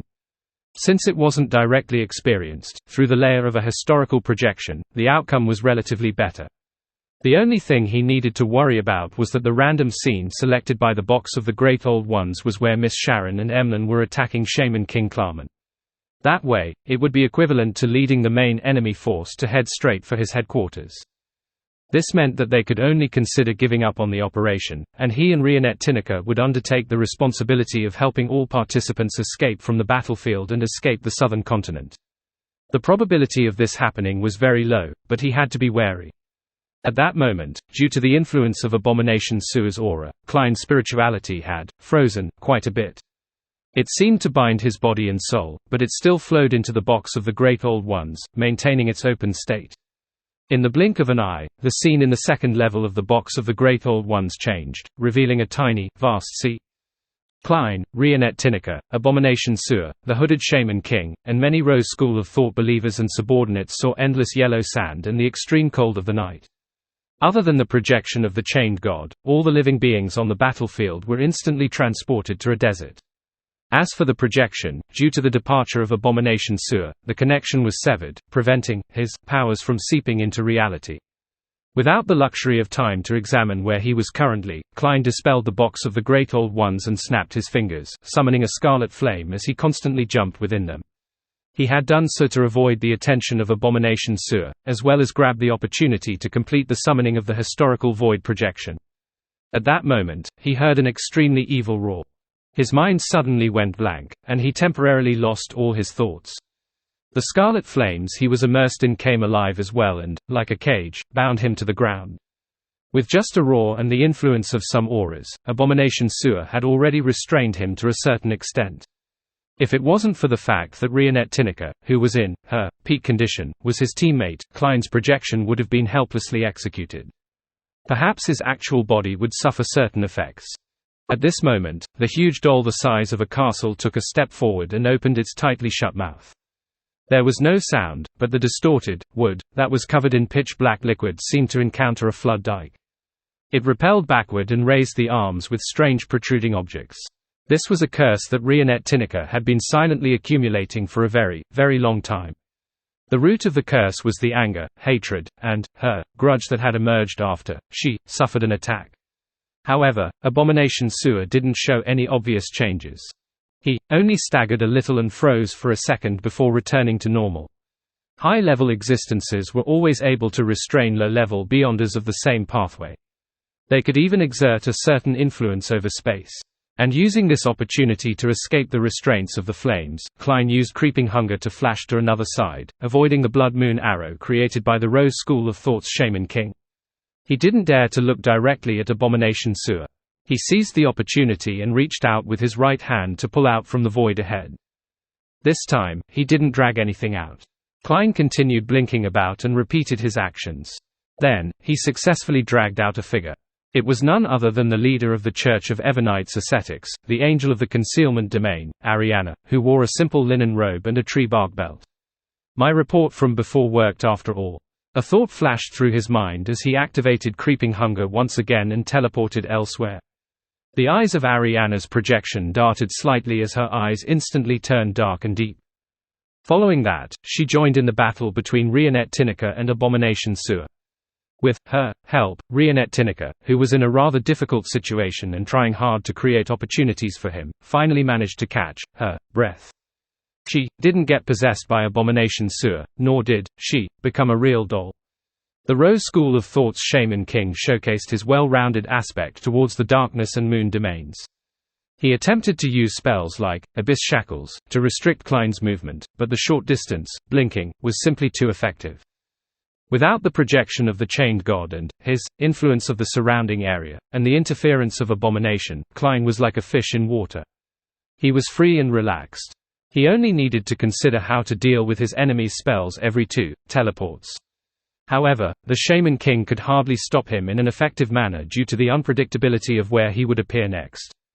During this process, Klein grabbed at the void a few more times until he dragged out a figure.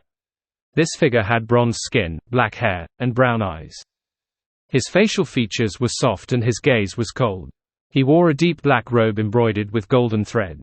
He wore a golden crown and was none other than the former Death Consul, Azek Eggers. Another angel. The Shaman King's eyelids twitched as he watched. At this moment, Abomination Sewer suddenly inserted multiple black arms into the desert. The desert nearby boiled and was blanketed with a thick black liquid. This extended into the distance and invaded the void, disrupting the overlapping of reality and the spirit world. Taking advantage of the fact that his teleportation wasn't completely affected, Klein blinked behind Mr. Azek. With him shielding him, he quickly grabbed at the air a few times. His arm suddenly sank and he pulled out a silvery white snake's tail. Another angel. The reason why he dared to directly summon the 3 angels was because this historical void projection of his was summoned by Rionette Tineke using the Staff of the Stars. The spirituality consumed was born by this ancient bane, not Fours. Otherwise, Fours would have already fainted the moment the Servant of Concealment, Ariana, descended. There was no way she could endure spirituality expenditure such as this.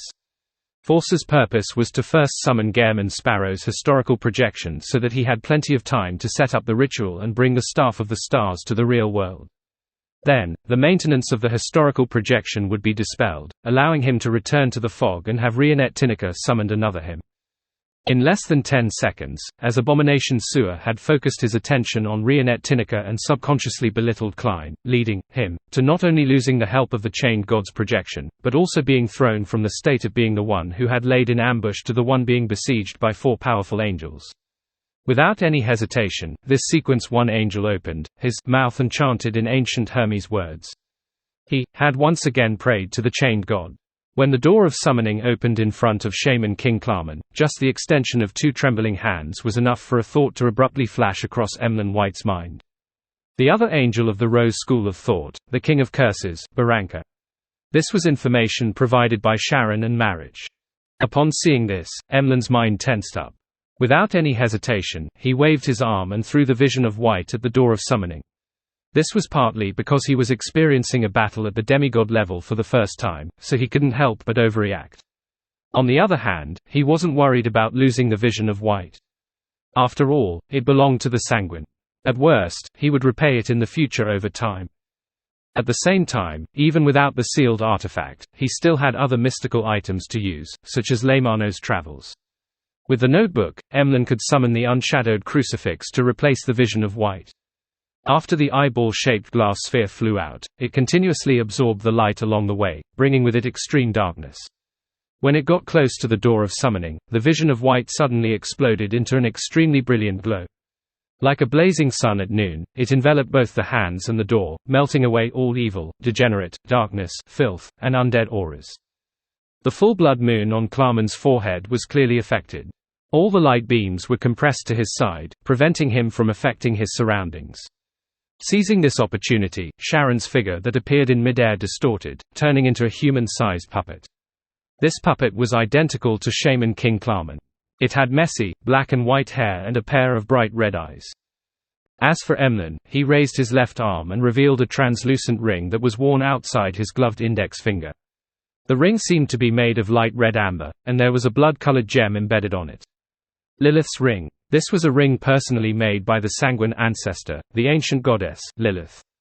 It could project a door that led deep into the spirit world for a certain amount of time, summoning an unknown creature. Emlyn wasn't sure what he would obtain. He only knew that, under normal circumstances, the summoned object was usually slightly stronger than him, but the possibility of directly pulling out a demigod wasn't impossible. At the tip of the ring, the blood-colored gem emitted a faint glow as an illusory door covered in mysterious patterns appeared in front of Emlyn. The door creaked open, the gap in the door widening. Shaman King Klarman had just recovered his senses from the sun's illumination when he saw a moon rise up behind the door of summoning. It was a bright moon, one that was slightly silver in color. In the eyes of Shaman King Klarman, a bright silver moon rose, quickly filling his irises. This was completely different from the normal crimson moon. It also wasn't the blood moon that occasionally appeared. It was similar to the abnormal state of the moon from not too long ago, but there were also certain differences. It illuminated Klarman's eyes and body, causing him to instantly lose contact with the crimson moon. That also meant that, before things went back to normal, Klarman could no longer attempt moonlight transformation, nor could he teleport within the range of the crimson moonlight's illumination. Suddenly, a word appeared in the mind of this shaman king of the moon domain. Lilith. The ancient goddess, Lilith, who once controlled the moon pathway. Such a change was out of Emlyn's expectations, but Sharon, who was good at controlling her emotions and thoughts, wasn't affected. Despite having become a Klarman puppet, she raised her right hand and yanked some of her messy, black and white hair. Almost at the same time, on the Shaman King's head, a tuft of white hair fell on its own without him suffering any attacks. The door of summoning he had just opened had been dissolved by the full might of the vision of white sun rays. This wasn't because the Rose School of Thought's angel, who had been summoned, was unable to resist the Grade 1 sealed artifact, but that the door of summoning couldn't withstand such a special attack. In addition, the King of Curses, Barranca, had only extended 2 hands out. This limited the amount of power that could remotely be projected via his descent. The evil aura that permeated into the real world had also been purified by the vision of white, preventing it from affecting Sharon and Emlyn. At that moment, without the door of summoning, Barranca could only retreat to where he was originally. He had to wait for the next summoning or for Shaman King Klarman to pray. As an angel, he had the status required to respond to prayers throughout the world. When that strand of hair fell, Sharon, in her Klarman puppet state, didn't hesitate. Her right hand naturally slid down from her forehead. She grabbed the exaggerated crack that had the full blood moon embedded there and forcefully pressed it down. Klarman couldn't help but let out a blood-curdling scream. The flesh on his forehead turned into a bizarre blur as they filled up the terrifying crack, blocking the miniature, full moon. This was one of the beyonder powers of a Sequence 4 puppet of the mutant pathway, called the Source of Curses. Apart from being able to influence non-living creatures, puppets could also turn into mystical puppets and magical paper figurines. Through the connections established, they could use various methods to curse their targets. This beyonder power would undergo a qualitative change when they reached Sequence 3. At the current stage, it resulted in mutually destructive damage. Under normal circumstances, puppet demigods rarely used it. In other words, a puppet had to hurt themselves to hurt their enemy.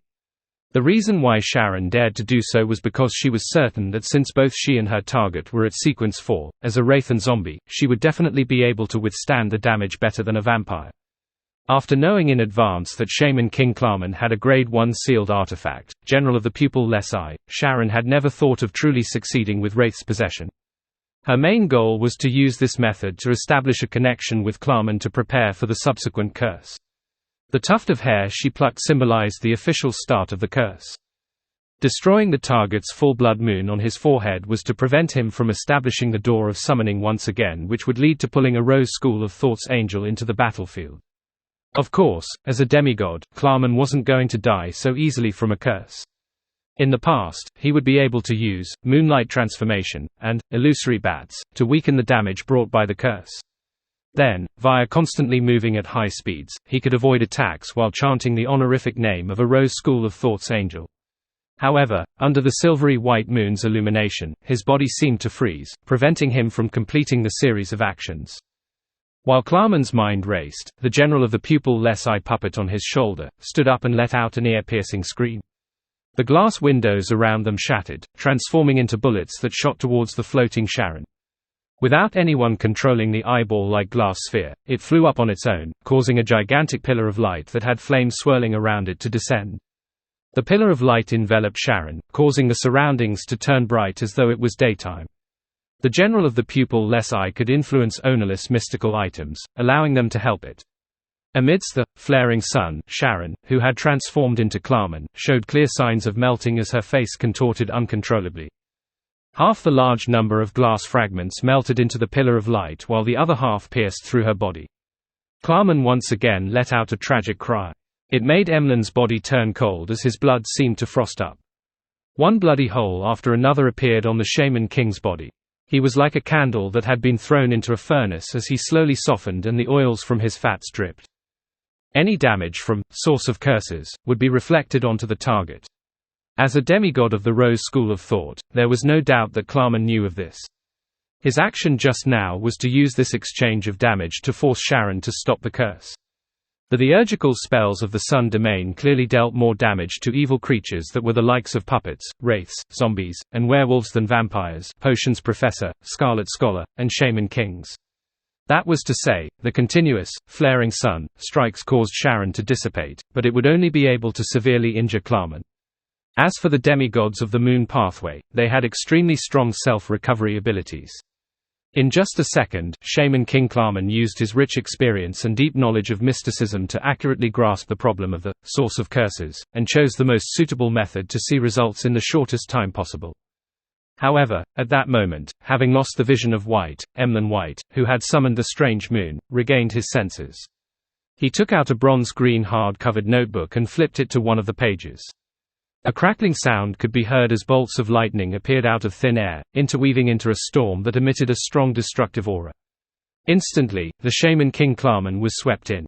Leymano's Travels Thunderstorm. Having temporarily lost moonlight transformation, and the ability to blink within a certain range, Klarman was unable to dodge the attack. He was smote by bolts of silver lightning. Sharon took the opportunity to dispel Source of Curses, to prevent the damage dealt to the target from being reflected onto her. However, her face was clearly much paler than before, and her breathing became weaker. The pillar of light from blazing sun had indeed caused quite a significant amount of damage to her. The silvery white blob that blasted quickly extinguished, and Klarman's body was already pitch black. His charred skin and flesh were constantly peeling off. Pieces of flesh were squirming and growing. The general of the pupil-less eye's body rapidly turned incorporeal, as though it had turned into a spectre. It was prepared to possess Klarman and move him away from the area to prevent any subsequent blows. At this moment, a blonde, red-eyed head suddenly appeared and bit the head of the exquisite doll. Klarman, who remained groggy, subconsciously looked over and saw a headless lady. This lady was wearing a dark and complicated Gothic long dress and holding 4 blonde, red-eyed heads. Rionette Tineke. Ellipsis. In that vast desert, the eyes of Rionette Tineke, who was attacking Abomination Sewer with Azik, Ariana, and the giant silver serpent, suddenly glazed over. Her actions turned stiff as she attacked purely on instinct. This was part of Klein's plan.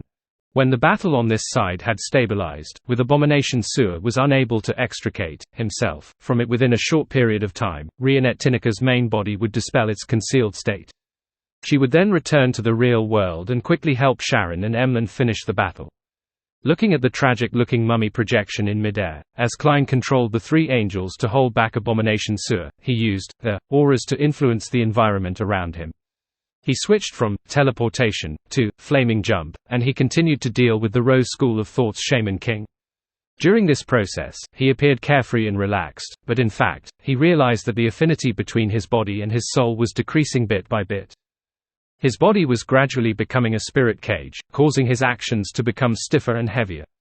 This reminded him of the core description of Prisoner: the body was the cage of the heart, and the world was the cage of the body. As time passed, he understood the meaning of this sentence from another angle. After Abomination Sewer began to direct his attention at him, even if he didn't have the chance to attack him directly, he was still able to make him suffer some form of corrosion. Ellipsis. After one of Rionette Tineke's heads was in control of General of the Pupil-less Eye, another head raised the black staff that it was biting down on with its teeth. The gem-embedded staff lit up with a misty glow. A figure quickly took shape. It was none other than Gehrman Sparrow, who was wearing a top hat and a trench coat while holding Death Knell. Bang! A silver-black stream of light flew out and accurately hit Klarman's body. Klarman's thoughts came to a halt as he froze on the spot. Control Spirit Bullet. This was the Control Spirit Bullet shot by Gehrman Sparrow that the Staff of the Stars had reenacted. This 0-62 sealed artifact could allow the Beyonder powers and people that surfaced in the minds of the wielder to descend upon reality, while the latter could launch a single attack. On the other side, Sharon immediately turned into a puppet that looked identical to Klarman. She retracted her right hand and ruthlessly stabbed it into her chest. Blood sprayed out as Klarman gaped his mouth, unable to make a sound. To a wraith, the heart definitely wasn't a vital point, but to a vampire, it was lethal. Without giving Klarman any chance to resist, Emlyn flipped through Leymano's travels once again and released the recording of Historical Void Summoning, and took out the bronze unshadowed crucifix. His fingers pressed down on a spike, allowing blood to flow out to cleanse the mottled cross. A pure, burning white spear instantly condensed.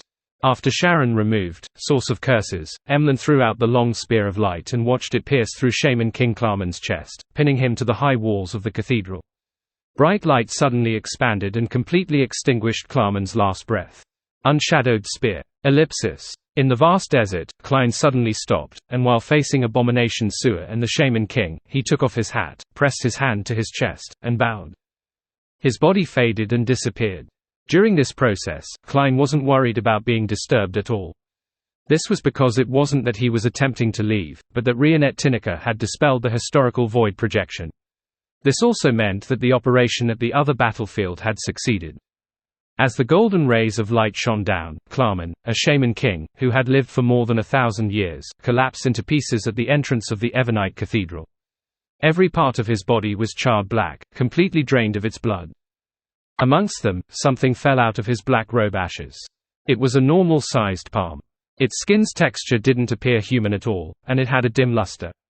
Its fingers were slender with balanced amounts of flesh and bone.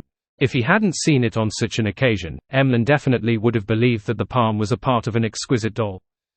Another head in Rionette Tineke's hand swung forward as it quickly bit the palm. At the same time, Sharon's figure turned incorporeal as she entered the remains of Shaman King Klarman, speeding up the expelling of his Beyonder characteristic. Emlyn composed himself and looked at the door of summoning created by Lilith's ring. His body suddenly turned into a hazy moonlight. The crimson moonlight shattered into countless fragments of light. The bright and devilish red scales swam around the area enveloped by the moonlight, restructuring beside Klarman's corpse into Emlyn White in his tuxedo and bow tie.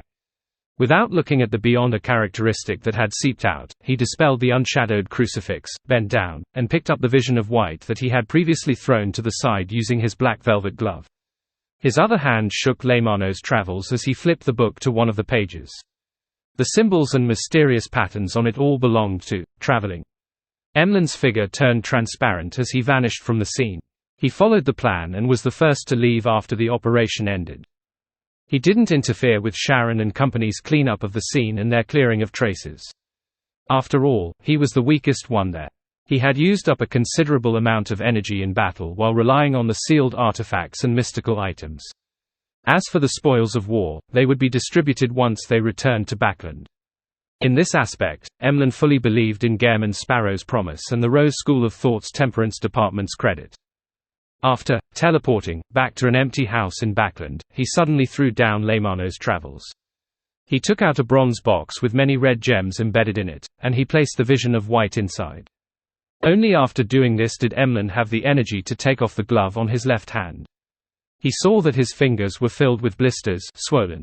With the Sanguine's regenerative ability, damage at such a level should have long been healed, but in reality, it hadn't improved at all. The burns brought by the vision of White will last at least 7 days. Emlyn took out ointment he had stored in a metal tube and squeezed out some of it to apply it on his wound. The soul-stabbing pain was immediately eased by the cooling sensation.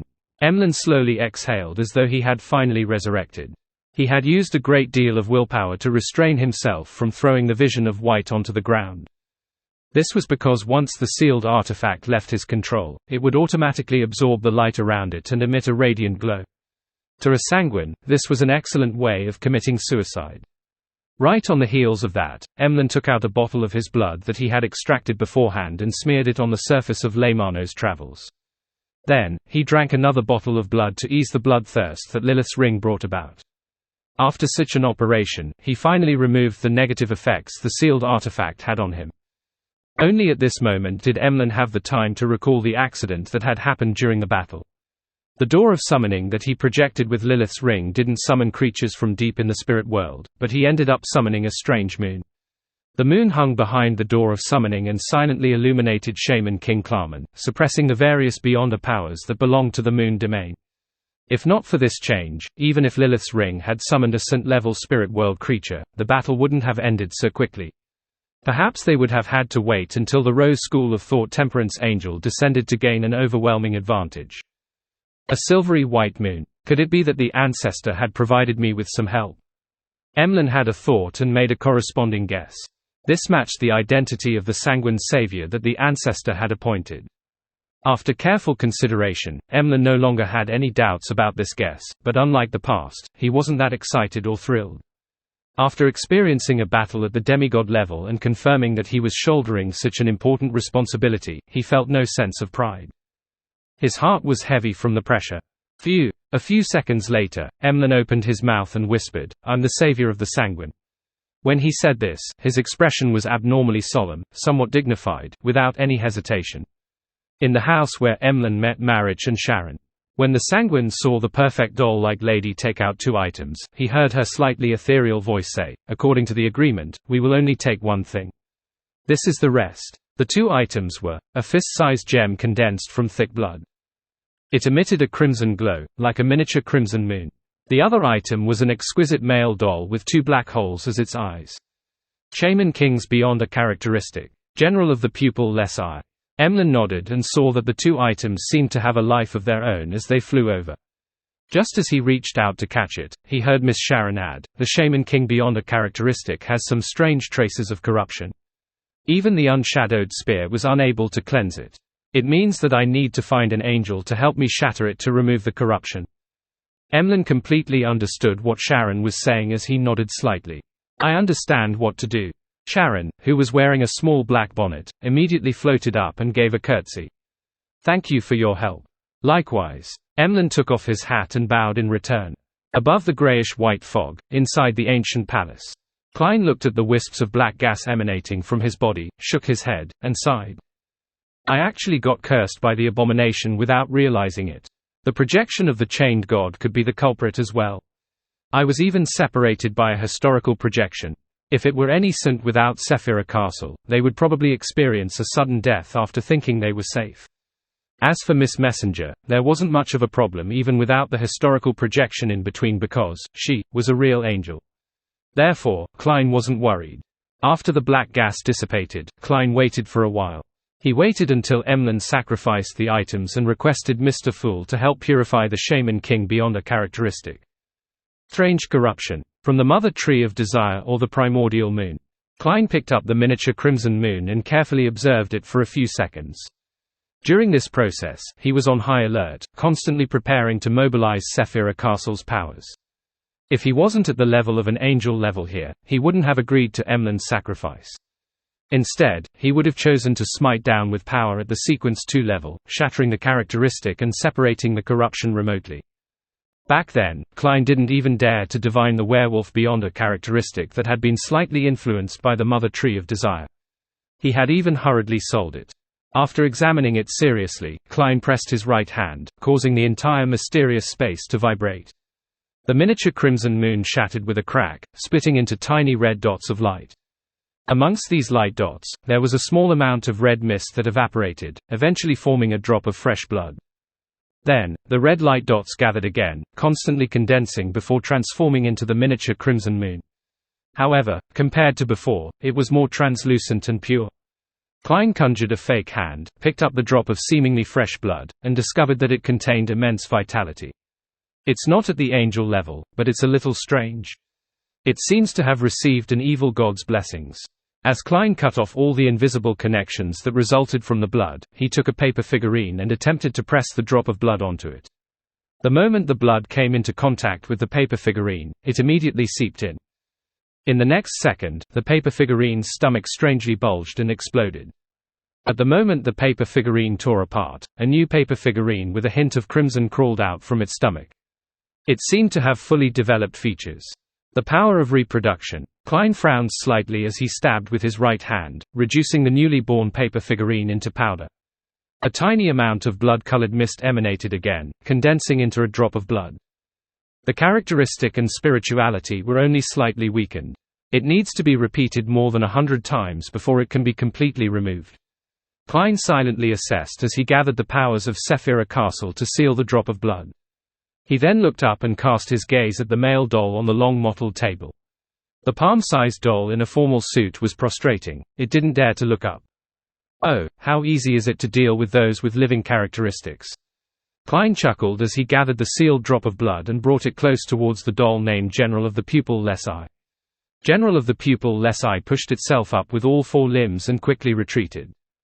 After a pause, it pressed its forehead against the table, emitting a sound indecipherable to humans. Declaring your subservience. Very good. Klein replied with a smile and casually instructed, show me your abilities. After a series of demonstrations, he confirmed that General of the Pupil Lesai could possess a target and affect lifeless items.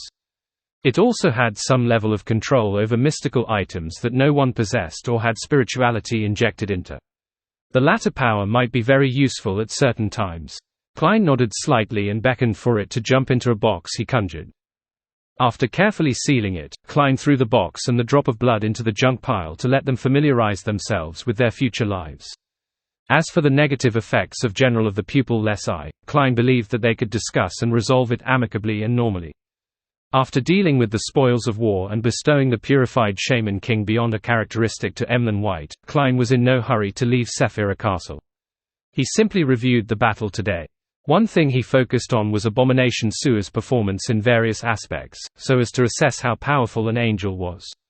If I encounter him head-on and do not hold back, I might not even have a chance to summon an angel projection. Unless I succeed on my first attempt. Of course, my target, Dark Demon Wolf, is a Sequence 2 Miracle Invoker. As for Abomination Sua, he is already a Sequence 1. The gap between the two is likely quite significant. However, Dark Demonic Wolf shares the same seer pathway as me. He suppresses me in every aspect. I can only be thankful that he hasn't completed the ritual and advanced to Sequence 1, or I wouldn't have any hope of winning. Sequence 1. As his thoughts raced, Klein's gaze suddenly constricted as he sat straight. He had thought of a possibility in a moment of inspiration. Could the Dark Demonic Wolf, Kotar, have advanced and become a Sequence 1 attendant of mysteries? He created a marionette city to mislead possible trackers, such as Angel of Time Amon. It can't be ruled out. Yes, there's another possibility. The Dark Demonic Wolf Kotar is in complete control of that curtain, and has the strength of a quasi-Sequence 1. The more Klein thought about it, the more he realized that the operation was more dangerous than he imagined. The Dark Demonic Wolf has survived in the Forsaken Land of the Gods for so many years. Even a god of trickery like Amon is unable to capture him. This means that his strength and intelligence has reached a rather high level. I still have to make more preparations for hunting him. Klein frowned slightly and slowly exhaled. Backland, Westborough, within the Adora family's villa. Emlyn sat on a leather sofa in the living room, crossed his right leg, and placed it on his left thigh, patiently waiting for Baron Cosme to enter. Before long, the middle-aged sanguine Baron entered the living room and swept his gaze across Emlyn. "Viscount White, why are you visiting so late at night?" Emlyn smiled and said, "Isn't this just the beginning of a day? Look, the crimson moon outside the window is so beautiful." Cosme wanted to retort to the young sanguine, pointing out how Emlyn followed the good practice of waking up at 7 in the morning and sleeping before 11 back when he went to the Harvest Church. After a moment of hesitation, he resisted the urge and said, "What's the matter?" Emlyn raised his hand to pat the gown, tugged at his bow tie, and slowly got up. He raised his chin slightly and said, "Tell Lord Nibs that he can begin preparing for the Earl conferment ritual." Quote ellipsis quote. Cosme instinctively asked, "What are you talking about?" Just as he said that, he suddenly came to a realization as he recalled Emlyn's previous application. "Why you obtained an Earl, no, a Shaman King's beyond a characteristic." Emlyn enjoyed this very moment as he replied with a smile, "Did you think I was just joking when borrowing Vision of White?" As he spoke, he took out the bronze box inlaid with many ruby gems. He opened it and revealed the eyeball-shaped glass sphere inside, indicating that he hadn't lost it and was about to return it. Cosme's eyes flickered as he said, "The Rose School of Thought's Temperance faction still has such powerful strength. Then why did they cooperate with you?" The upper echelons of the Sanguine in Backland, which was also the grandfather of Cosme, Marquis Nibs Adora, didn't think highly of Emlyn's previous application. He wanted to wait for the cooperation with the Rose School of Thought to fall through before Emlyn had no choice but to seek help from him or the demigods. Emlyn glanced at him and replied with a smile, "It's a secret." This was the tone he learned from Gairman Sparrow. He found it cool and thought that it suited his preferences. At the same time, this was the key point that the Hanged Man had repeatedly told him during the free exchange of the Tarot Club. Only by maintaining a sense of mystery would the upper echelons of the Sanguine experience certain fear. This prevented them from finding excuses or using their status to take away the Shaman King characteristic. Without waiting for Cosme to respond, Emlyn threw the bronze box containing the Vision of White and buttoned up his suit. He walked past the Baron and walked to the door of the living room. As he was about to leave, Emlyn stopped. Without turning his head, he straightened his back and looked straight ahead. "Remember to address me as Earl next time." With the ancestors' blessings and the importance the moon had placed on him, he was filled with confidence in becoming a Shaman King. Cosme's facial muscles twitched, but he maintained his silence. Only after Emlyn left did he find it difficult to control his warped expression. As a Sanguine who had existed since the time of Roselle, he was many years older than Emlyn, but he remained a Baron. He was just slightly better than those without a noble title. As for Emlyn, who was considered a laughing stock amongst the younger generation of the Backland Sanguine, he was about to cross the border separating mortals and gods. He would become a Sequence 4 Shaman King, a Sanguine Earl. How could Cosme not lose his composure? How could he not be jealous? How could he not be shocked? After spending a few minutes to control his emotions, he headed down to the basement. Passing through several secret doors, he arrived at the grey hall where Nibs was sleeping. "Grandfather, Emlyn's operation has succeeded." Inside the black iron coffin, there was a brief silence. After 3 or 4 seconds, Nibs finally said, "The faction backing him is beyond our imagination. This sanguine Marquis's voice was deep and old, with a hint of hoarseness as it echoed in the hall. "Grandfather," Emlyn succeeded by relying on the vision of White. "A portion of the items he obtained rightfully belongs to the race," Cosme said with some anticipation, feeling somewhat indignant. Nibs's voice grew louder. "Buffoon. To be able to hunt a Shaman King while the Rose School of Thought was clearly prepared, is that something any faction can do? The Rose School of Thought's Temperance faction has been in shambles for years, so how much strength can it have left? At most, they have an angel in a poor condition, or a Grade 0 sealed artifact, as well as 2 to 3 demigods. All these put together wouldn't be able to restrain Abomination Sewer and the Rose School of Thought's other angels, other Grade 0 sealed artifacts, a sizable number of demigods, as well as the Chained God's projection, and the blessings of the Mother Tree of Desire. If Emlyn's operation succeeded, then you can count how many angels and Grade 0 sealed artifacts are needed at the very least. This is a power that can match ours. In the future, don't deliberately investigate Emlyn and his other companions." After shouting a few more times, Nibs coughed twice, clearly struggling. Cosme's face turned pale as he finally calmed down. "Then, are you really going to prepare a ritual for him?" "What else?" Nibs returned with a question before sighing. Perhaps after Emlyn took the risk for the Sanguine's future, the ancestor has truly begun showing her concern for him. Fog Sea, Lachar Island. After leaving the future on the safe sea route, Admiral of Stars Katlia used her fairy tale magic to arrive at a mountain peak. She recited a passage in Jotun to an empty cliff, "Open Sesame." A path immediately appeared on the cliff as though it was real and illusory. It was unknown where it led to. Katlia made use of her prophetic means to make a simple assessment of any danger. Then, she stepped onto the path and ventured deep into the cliff. As she walked, her vision cleared up. She saw the sea that appeared clear like sapphires and a beautiful castle made of pure emerald. This was Queen Mystic Bernadette's Emerald City. Katlia wasn't unfamiliar with this place. She easily passed the questions and tests of the magical guards and came to the half-open room that provided the best vista in the castle. The tall queen was standing behind the railing, looking at the waves that surged forward. For some reason, Katlia's hidden excitement, thrill, and joy suddenly calmed down at that moment as she felt a sense of security and freedom. Back when she cruised the seas, she would occasionally feel lonely and sad, like a leaf that had left its tree, allowing the wind to bring her to different places. Now, she seemed to have fallen back to the ground, right beside the tree. She opened her mouth, momentarily at a loss for words.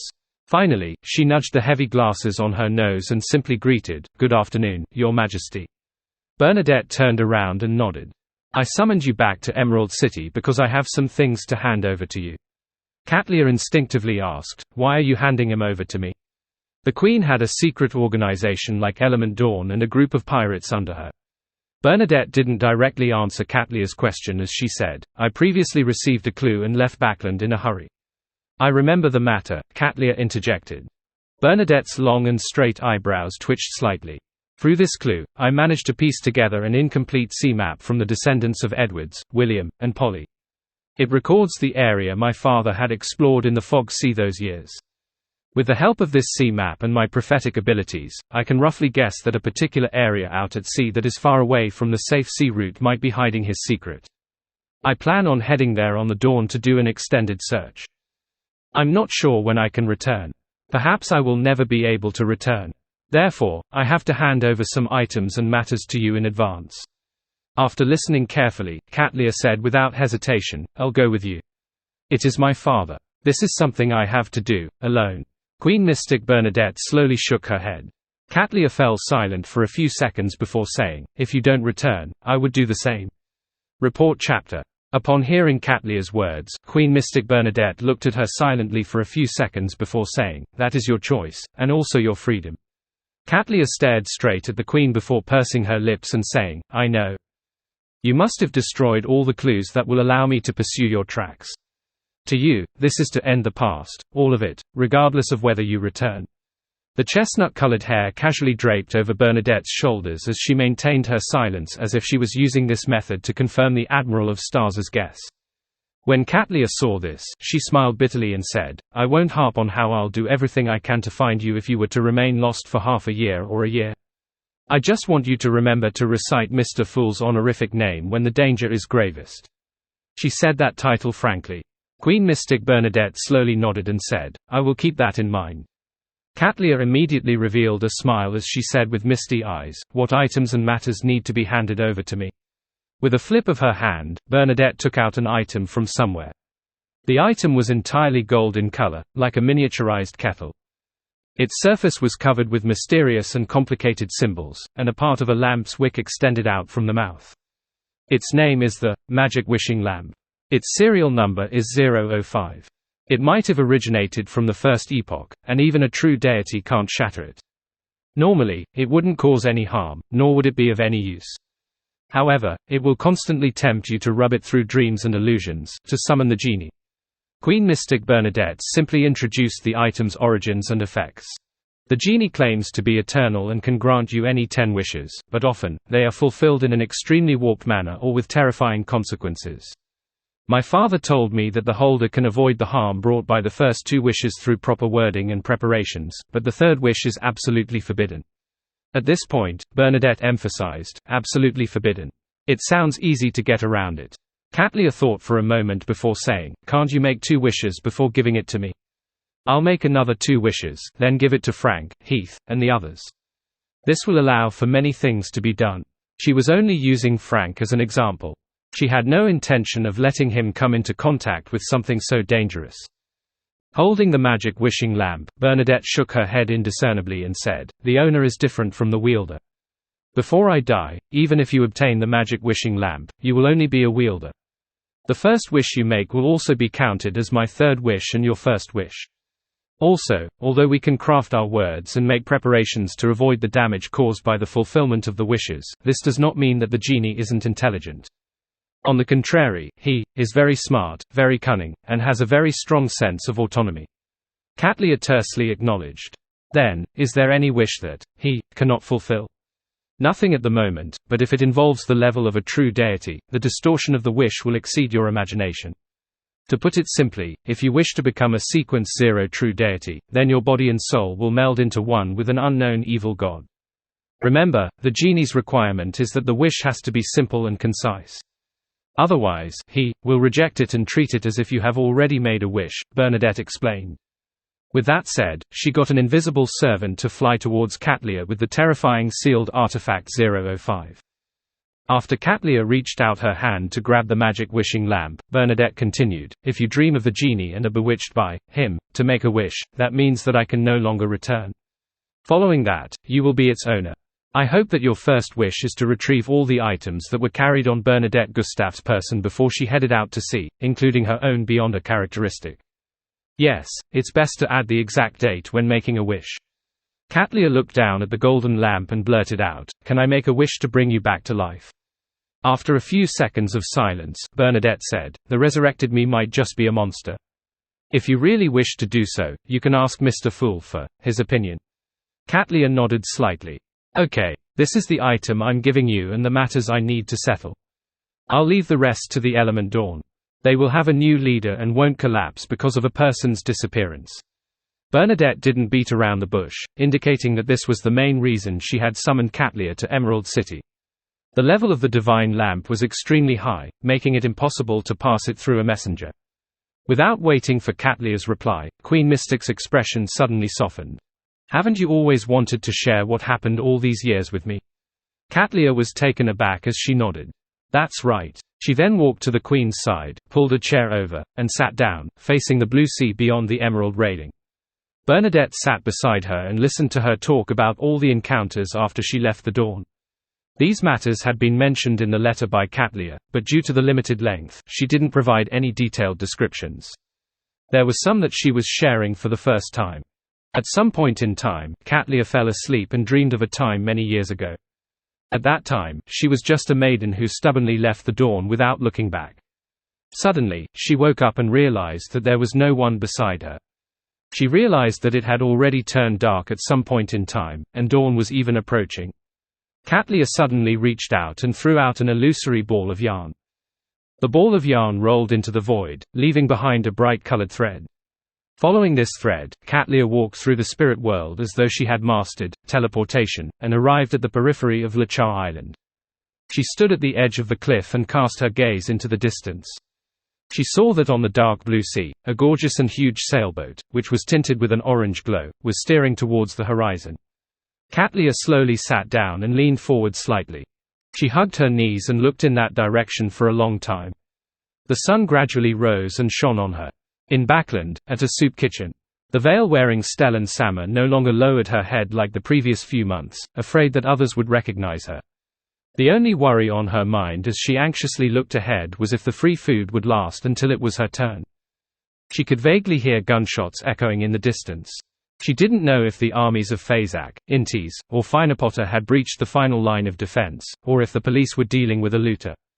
Please end it. Please end this war quickly. Delenn, who had gone to 3 soup kitchens, silently prayed.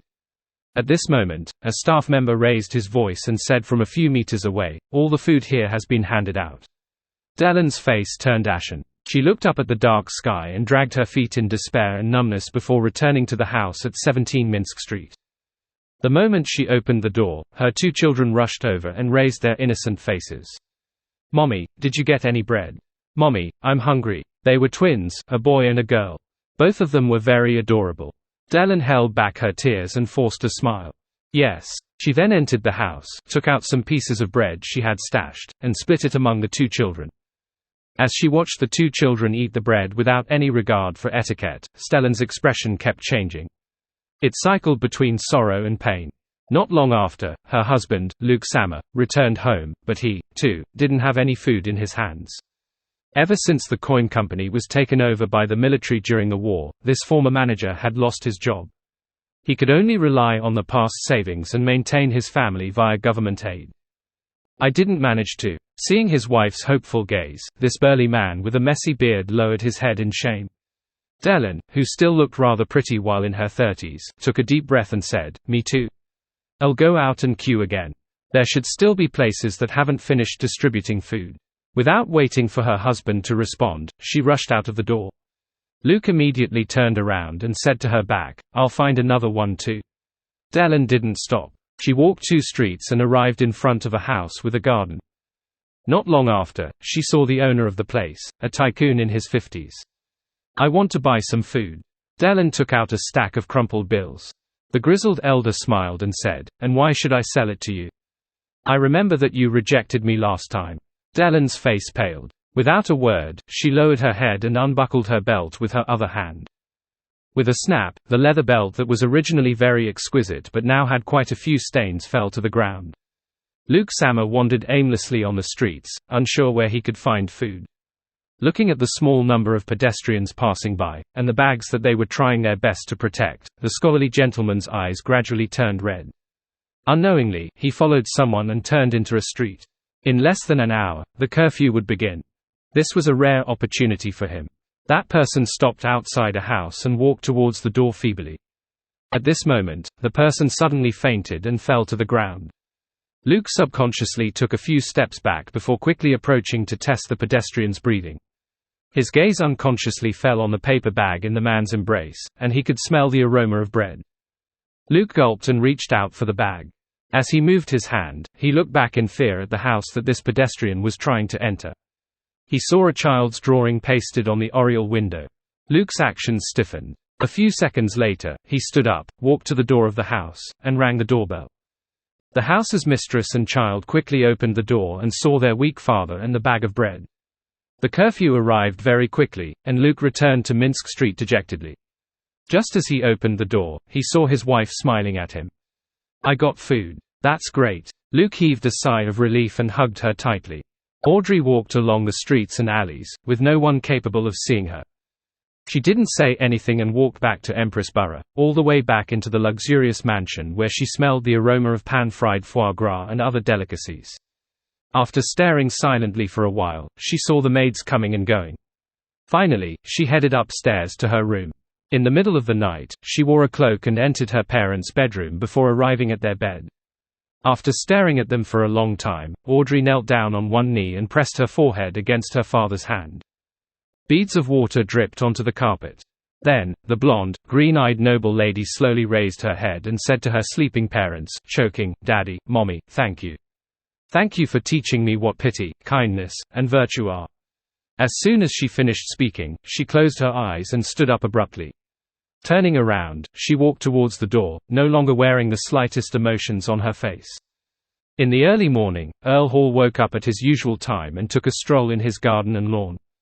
By the time he finished looking at his beloved thoroughbreds, he returned to the third floor of the villa and changed out of his outing clothes. His wife, Caitlin, had already woken up and was instructing her lady's maid to relay her thoughts to the rest of the servants. "It's time for breakfast." Earl Hall stood beside the coat rack and smiled at his wife. At that moment, he heard a commotion outside, one that was getting closer and closer, but it did not quell. With a slight frown, Earl Hall turned his head to look at his valet. Without needing the noble to speak, the valet immediately walked to the window and drew open the thin curtain. With a swoosh, more light shone into the bedroom. It was clear. The valet then cast his gaze out the window and scanned his surroundings. His expression suddenly became solemn. He turned around and glanced at Lady Caitlin, who was still talking to the lady's maid. He walked quickly to Earl Hall's side and said in a low voice, "A protest. Many people are protesting." A protest. Earl Hall was no stranger to this term. As a powerful Lowen Kingdom noble, and the second largest shareholder of the Constant Coal and Steel Consortium, he had seen many workers protest in demonstrations, requesting for a rise in their weekly salaries, as well as stipulate for maximum working hours. During the past 2 months, Backland had also undergone several protests due to various problems, but they were quickly suppressed without causing too much of an impact.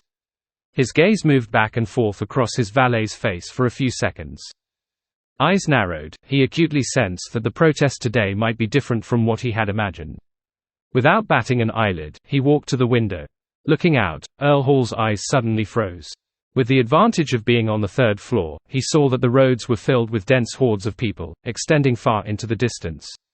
They gathered together and surged in this direction, as if they were a dark, gigantic cloud that was about to envelop Backland. "Bread! We want bread!" The shouts of tens of thousands of people, and even more people, grew into a crescendo, one that was loud and clear. It made Earl Hall's scalp tingle. Having participated in the mass at Festival Square, he was no stranger to seeing large masses of people or hearing people booming in one voice. But back then, he could barely be considered a part of the crowd. And today, he was one of the targets of the surging, tidal wave. Earl Hall couldn't help but glance towards the end of the protesters, only to realize that there was no end to it. However, with his rich experience in handling matters, he could make a judgment based on the details he had observed. He could see that there were very few police and soldiers on both sides of the protesters. Compared to the large number of people, they were like the eddies created by a tidal wave, a negligible detail. Earl Hall believed that the protesters that targeted Empress Borough would definitely be clamped down upon with the greatest force possible. It would be impossible for large numbers of soldiers and police to be deployed. The current situation could only mean one thing: there were too many people participating in the protest. As such, the soldiers and police were spread too thin. A protest numbering more than 100,000 people. Perhaps more. A protest arising from a food shortage can turn into a riot and looting at any time. It might still seem orderly now, because there are many organizers and leaders. Damn it. Didn't MI9 and the various churches notice any signs? How could such a large-scale protest be organized overnight? Even if Backland has become a gunpowder keg, it would still require quite a number of matchsticks to light it. Thoughts ran through Earl Hall's mind as his expression grew graver. Bread! We want bread! The shouting became louder and more uniform, as if there was a tsunami in the city. At that moment, the servants in Earl Hall's mansion sensed the commotion. All of them went to the windows and looked beyond the compound gates. Their faces turned pale, as though they had encountered a flood that could not be avoided.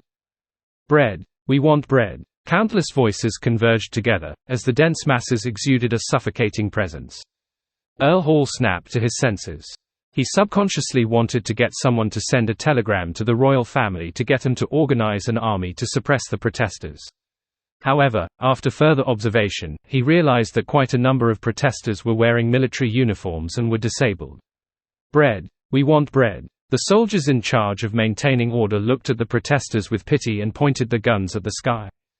Among those people were their old comrades, their parents and children, their friends, neighbors, and large numbers of people who simply desired the same right to live like them. They just didn't want to starve to death. How could they not feel pity and empathy?